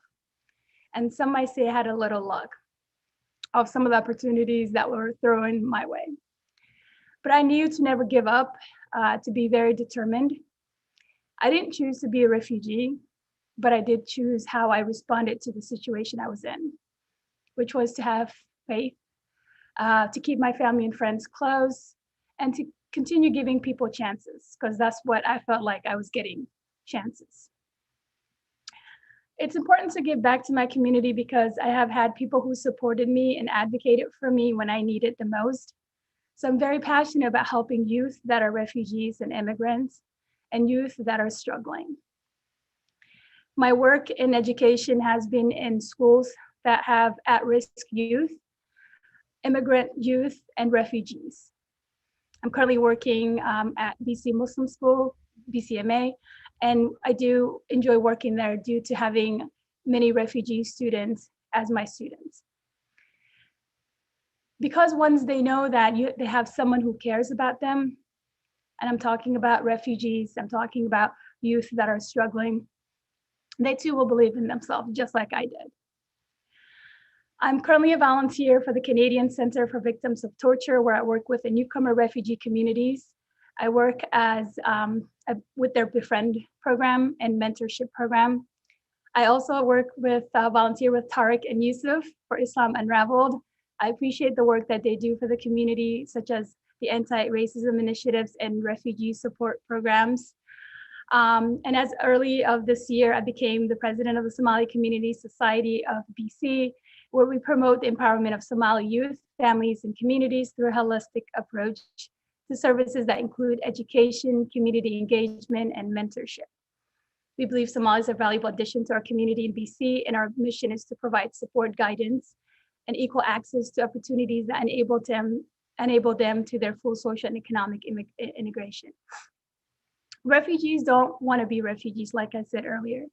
However, they do want and need people who are caring, who are advocate for them, who are willing to give them chances in life and in the new world that they are calling their world. I'm sorry. If you know someone who is a refugee, please know that they have a unique, amazing story of how they got to be where they currently are.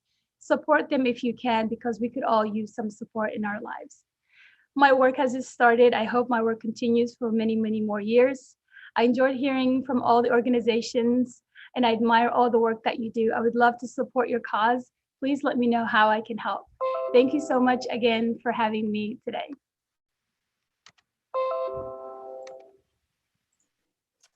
Thank you so much, Naima.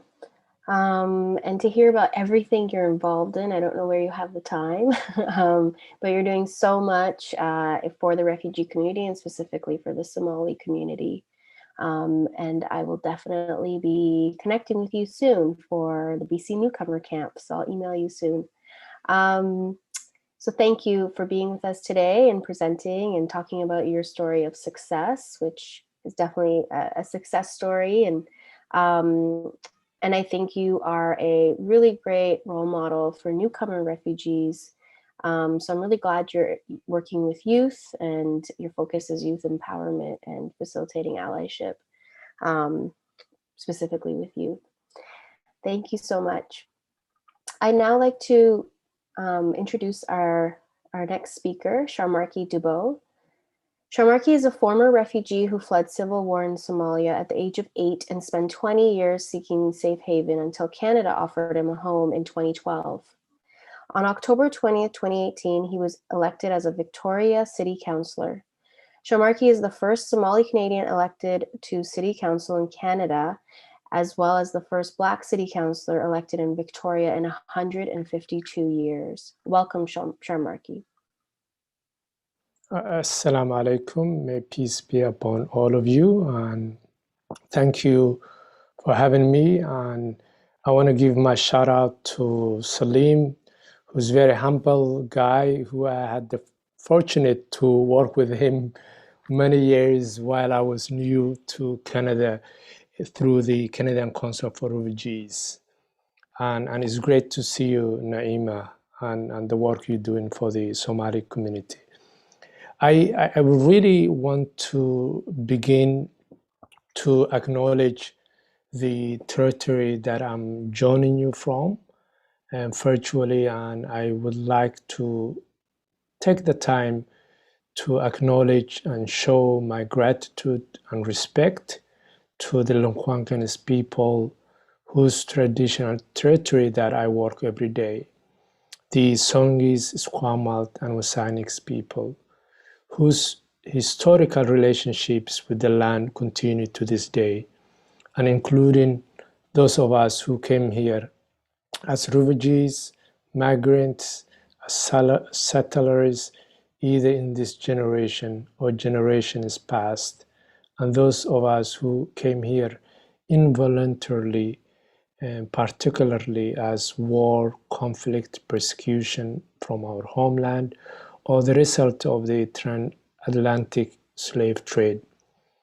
We make, and I'm sure you share with me this value, that we make such acknowledgement, not some sort of historical footnote or lip service, but as a commitment to a true and lasting reconciliation with indigenous people, and as newcomers who becoming by the day more influential to find out where we fit in this role and how we can play the role of reconciliation. And I want to speak a bit for the public who's watching before I speak about myself. We use terminology a lot, and language really matters. So people might read an article or might see on the newspaper or might hear at the dinner table or at the kitchens the word is asylum seeker, migrant, refugee, immigrant, undocumented, illegal, irregular, all those languages that people use. One, no human being is illegal to begin with. And terminology is very important. And today we are speaking World Refugee Day. Then it is, I'm not sure if other speakers before me and at the earlier event spoke. If not, then I might repeat again. We have to know when we say refugee person, we're talking about legal terms here, and we're not talking about charity, we're not talking about economic stream, we're not talking about people who plan for many years that they're gonna relocate to another place. So refugees in the definition is people who are forced to leave their home. So as one of the speakers was saying, no one chooses to become refugee or no one chooses to leave their home. So to be a refugee, you must be forced from your home country because of a serious human rights abuses. And you cannot seek protection within your own government or with your own country. And you have to be outside of your home country and have a well-founded fear that you will be persecuted.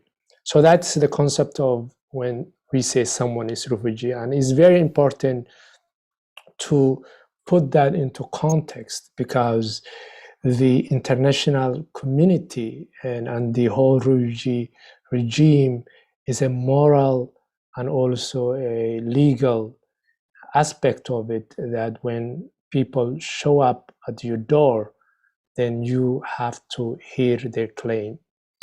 And this takes us back in after the World War II, when world leaders came together and said never again. And after the Holocaust happened, that if any community is persecuted, then we will protect them.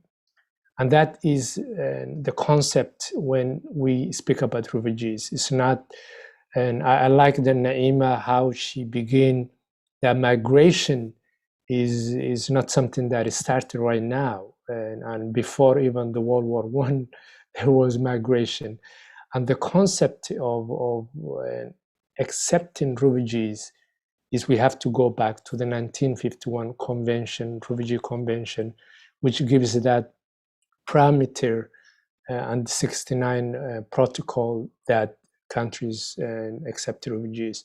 So the reason why the world leaders came, because they were ashamed of what happened.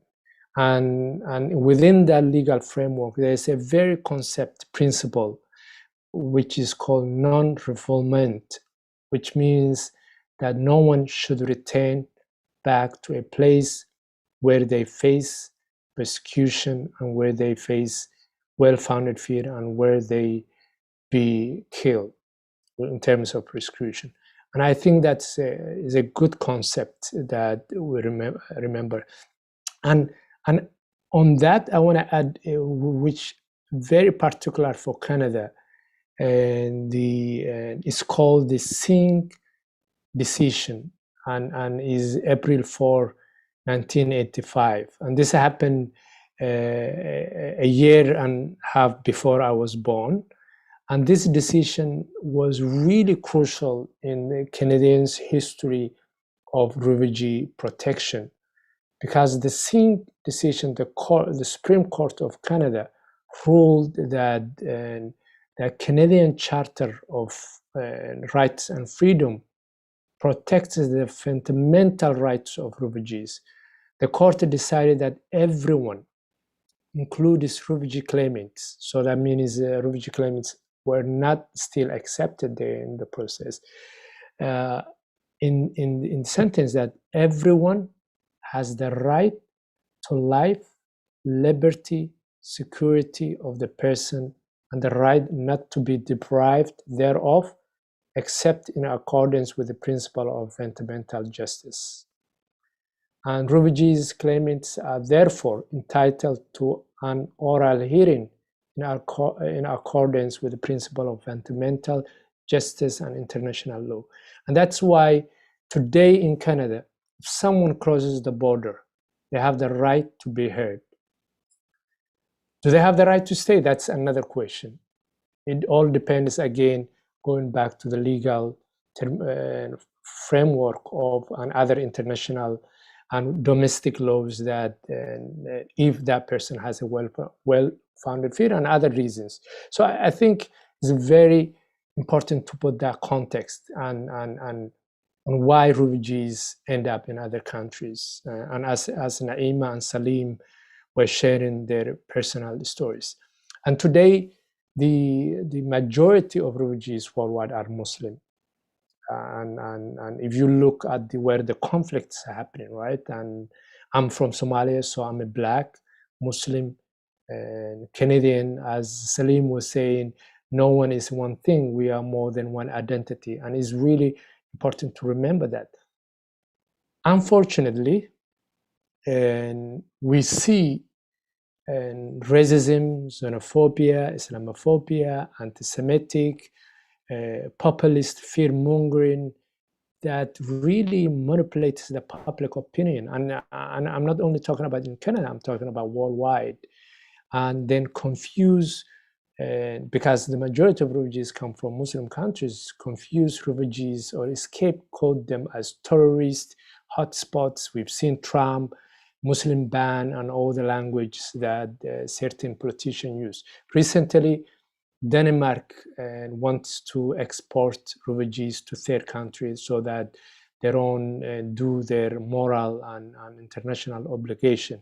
So the world is really shifting as before World War II, the same rhetoric of the anti-Semitic and, Holocaust didn't begin in one day.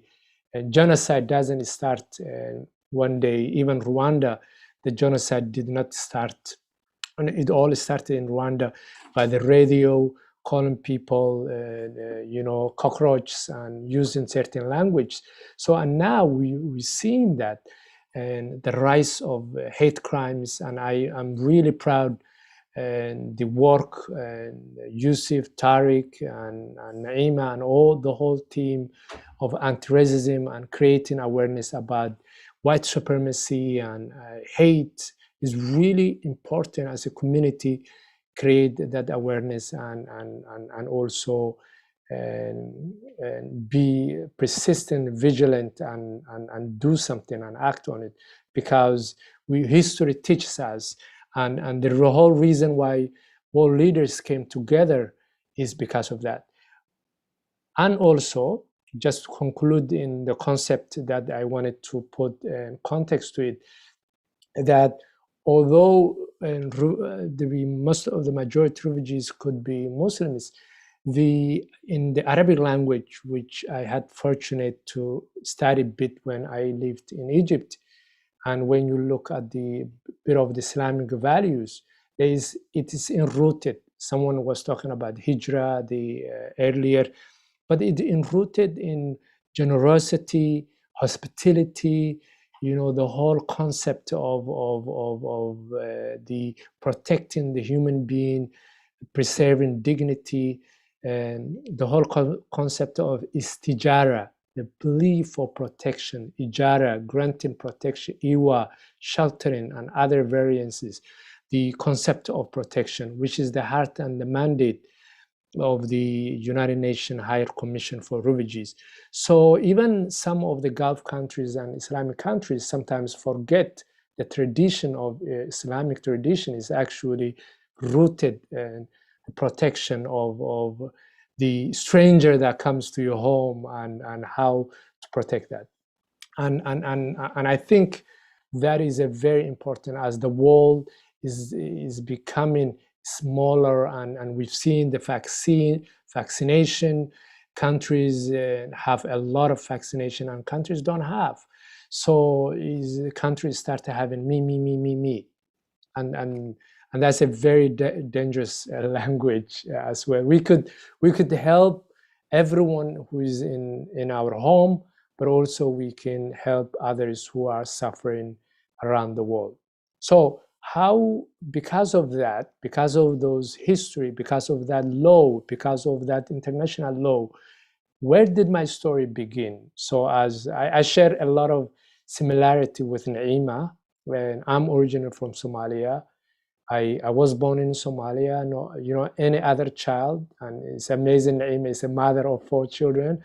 Always the parent is the ones that look after their children, right? So I didn't know a lot, and my mother, and shout out to all Somali mothers. They are the hardworking, strongest women I ever known.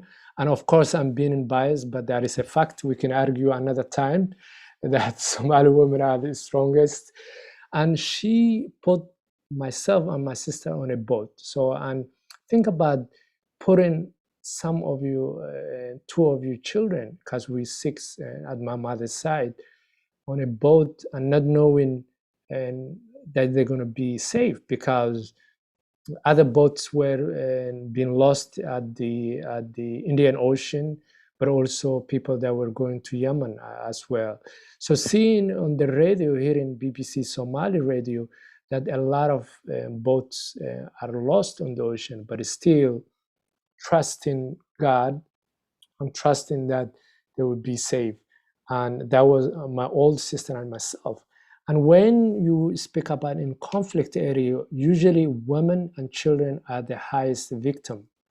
And when it comes to, and I don't want to go into detail the reasons. So my story began that I didn't know what refugee convention is. I didn't know what rights do I have and all that.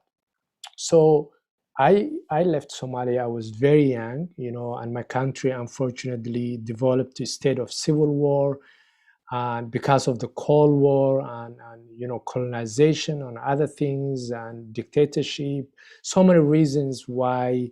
So politics was always impacted in my life as any other refugees. So I was child, but I've witnessed the pain, the violence, the chaos. But my mother was the one that really protected us, as any other mother anywhere in the world wants safety and a normal childhood for our children. So I end up in a Kenya through, I was the boat people, that's a language that's used. We've seen now a lot of people risking at Europe through Libya and other places. We've seen Vietnamese boats that came to North America. So the history of boat people is not, it didn't begin 1992. It began way before me. And as Bahar was saying, and Canada has been a place where refugees always came, and we have also dark immigration history. And refugee protection is not immigration, because there's a legal framework on that.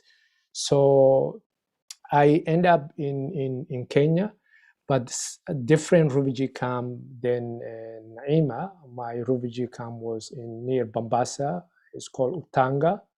And it was, everyone was the same, like, because when you run, and regardless which class you were, now you are in this refugee camp, the houses are similar, food ratio that you line up, the washroom you line up, the water you line up. And I remember there wasn't structural education, so I missed my early education, such as kindergarten, grade 1, 2, 3, 4, and I had to catch up school late. So I don't want to go in detail, but unfortunately, the Kenyan government decided to close that camp, and there was the opportunity either to be relocated to Kakuma, which is at the border to, I believe, in Sudan, and Dadaab, which is the border to Somalia, or repatriation, which is actually the best thing.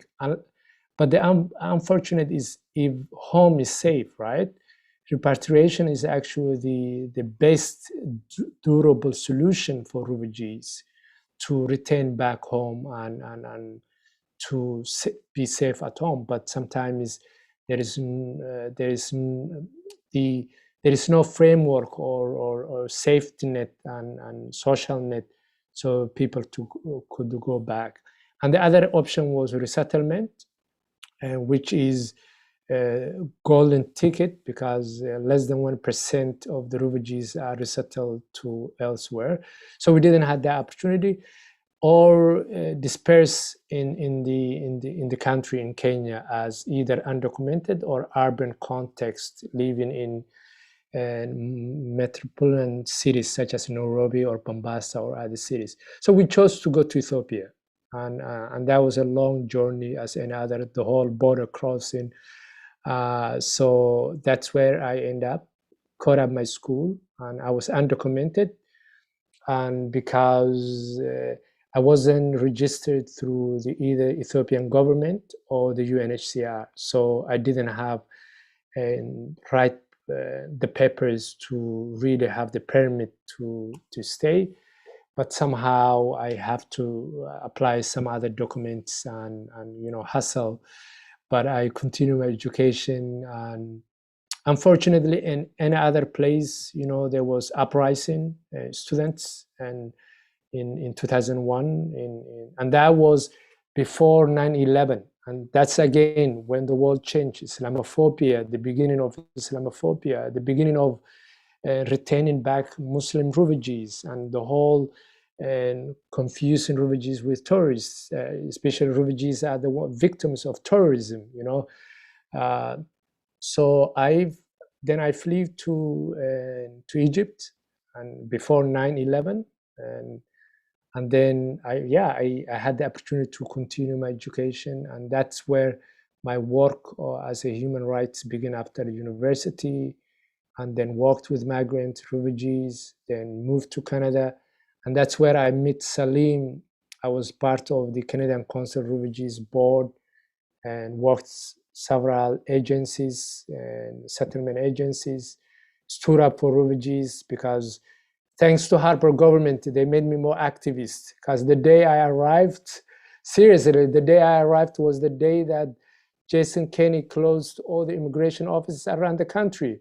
Because my relative in Winnipeg took me the CIC, now known as IRCC, to change the address for my permanent residence. Then they were like, oh, no, actually, we closed because now you have to do it online.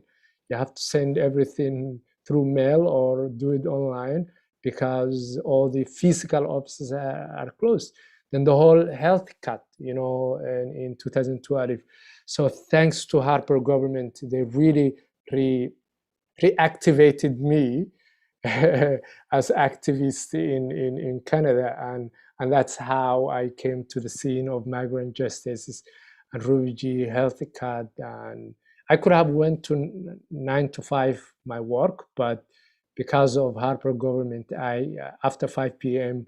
I was activist, and the daytime I was serving my migrant and refugees and paying my bills. So that's then in 2017 I became citizen, and I entertained the idea of what other tools could I use to serve the public and wider public as well, and say thank you to Canada, but serve. And that's when I decided to run for local government. When I got in, and right away, some of the things we've done is that in Victoria, if any refugee comes for the first year, they have a free transit, so they don't pay for transit the whole year. Our youth, younger 19, they have free transit. We are proud of that. So if a refugee family comes and they have a lot of children, that money could go to rent. Housing is very expensive in any community. The LIFE program, which was low-income families to access the recreational facilities, used to be 52 annually. We made it an unlimited access because I knew the challenges that 52 is not enough to access recreational annually. So now it's unlimited. At the Business Hub, we helped a lot of Syrian communities to open businesses, business licensing, and helping them navigate. Some of them have now supermarkets, trucks, and other businesses. We are working now, myself and the mayor are co-chairing Welcome City Task Force. And the idea is, strong communities that are connected and are actively include people of all backgrounds, right? So the Welcome City, we want to meet our highest civic and economic potential by unleashing the power of its biggest asset, which is our people. So, and our people includes migrants, includes refugees, and all our backgrounds. So I'm so proud that I am involved in that work, doing this tragedy.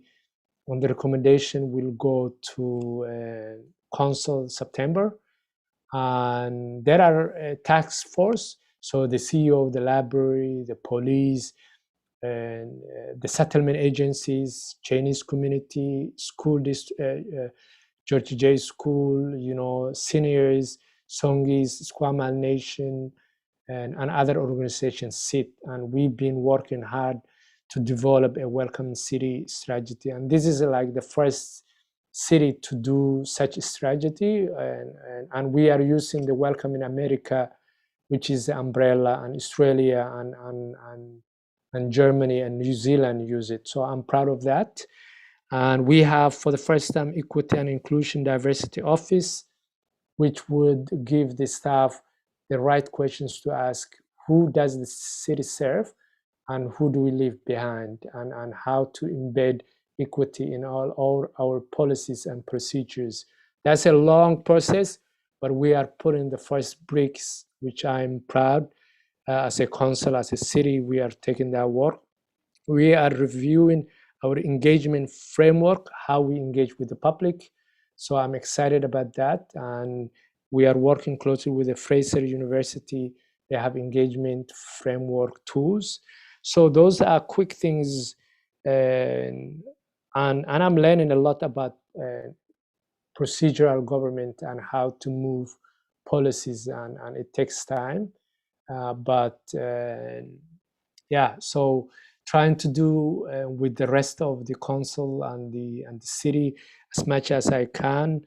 And the mayor, I'm grateful that she's on board and she's taken leadership. And even when the London incident, terror happened, she called the imam right away and said, I'm here and able to support whatever you need. And we've been working closely with the board of the masjid in terms of, and even Ramadan, it was nice to let the adhan be outside, and that was interesting. And just to conclude, one thing that today, as we celebrate ourselves as refugees, as we celebrate refugees, one thing we learned from COVID-19 and this whole pandemic is the fear of unknown, the uncertainty that the 18 months or the 1 year and a half, the larger public, the nation have faced. This is something is very familiar with refugees. It's not new, because refugees sometimes leave Rohingyas or anywhere they are, uncertainty in vain for decades, generation on generation, not knowing what comes second, not knowing if life would improve, not knowing what life holds, what their future holds, but they still have hope and they still have belief, and they know tomorrow gets better. And that is true because I'm a witness of that. And I'm a testimony of that. Naeem is testimony of that. Salim is testimony of that. And this might be extraordinary stories, but I want to celebrate everyday ordinary refugees who are in Canada that might not have this platform, but add to this country and to their community and host community every single day in their own way through their families and everything they do. So I celebrate you, every refugee that might not have been with us today. But I know so many names that I could tell you right now that every day is contributing the economic, social fabric, culture, and the well-being for all Canadians. So thank you for having me. Thank you so much, Shamarki, and that's a really great point that you just made. A lot of folks do come to Canada seeking safety, fleeing persecution, and not everyone has to have a amazing success story. Folks do come to Canada and they live their lives and they go about their business. They're nurses, accountants, they work at the local grocery store, and that is contributing to our local communities and our society. So in no way do we want to say that every refugee that comes to Canada has to have a huge success story like the successes that we've featured today. But we do want to highlight that every single former refugee that lives in Canada does contribute in their own way, like Shamarki said, to their families, to their communities, to their cities, by volunteering, by being great Canadians and positively contributing to their communities. And I also wanted to thank you for also highlighting how individuals become refugees and why they're forced to flee, and that it's not a choice, and it's not a choice often to come to Canada. So sharing your story really serves as an example of someone who had to flee and through trials and tribulations has found success.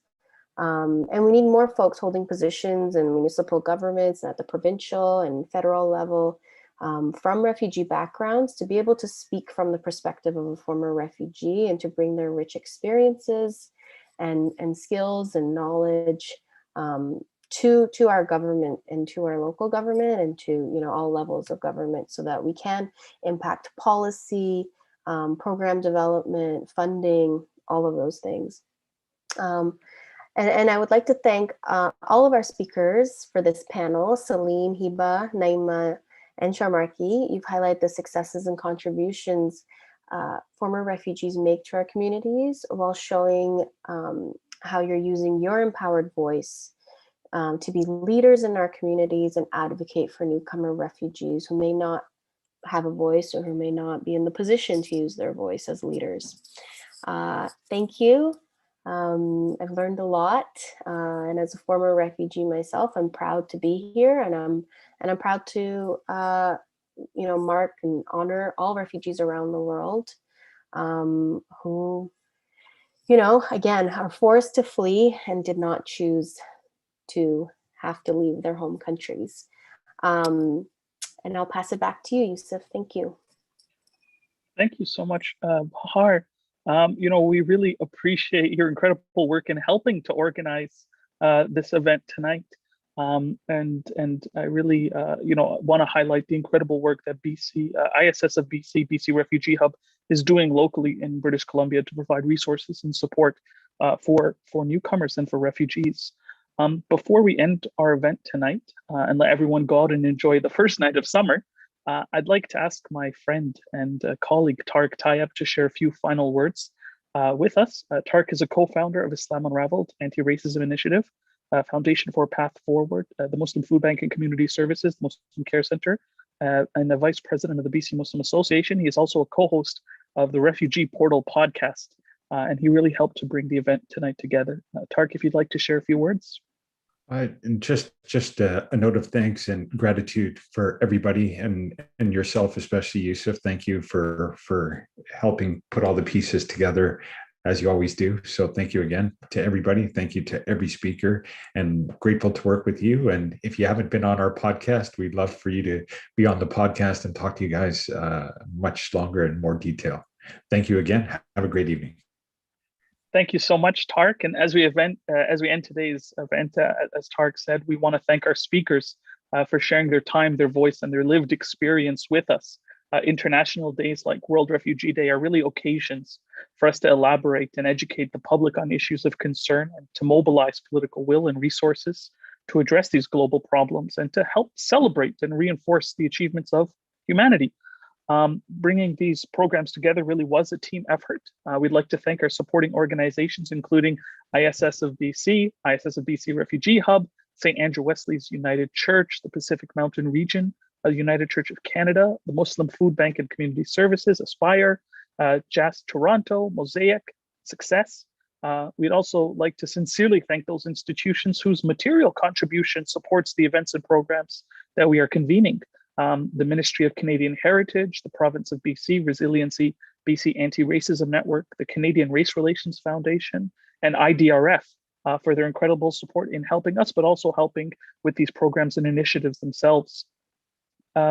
Before we end today, there's one final thing. Tomorrow is National Indigenous Peoples Day, and we will be hosting another event discussing the topic of truth, justice, and reconciliation.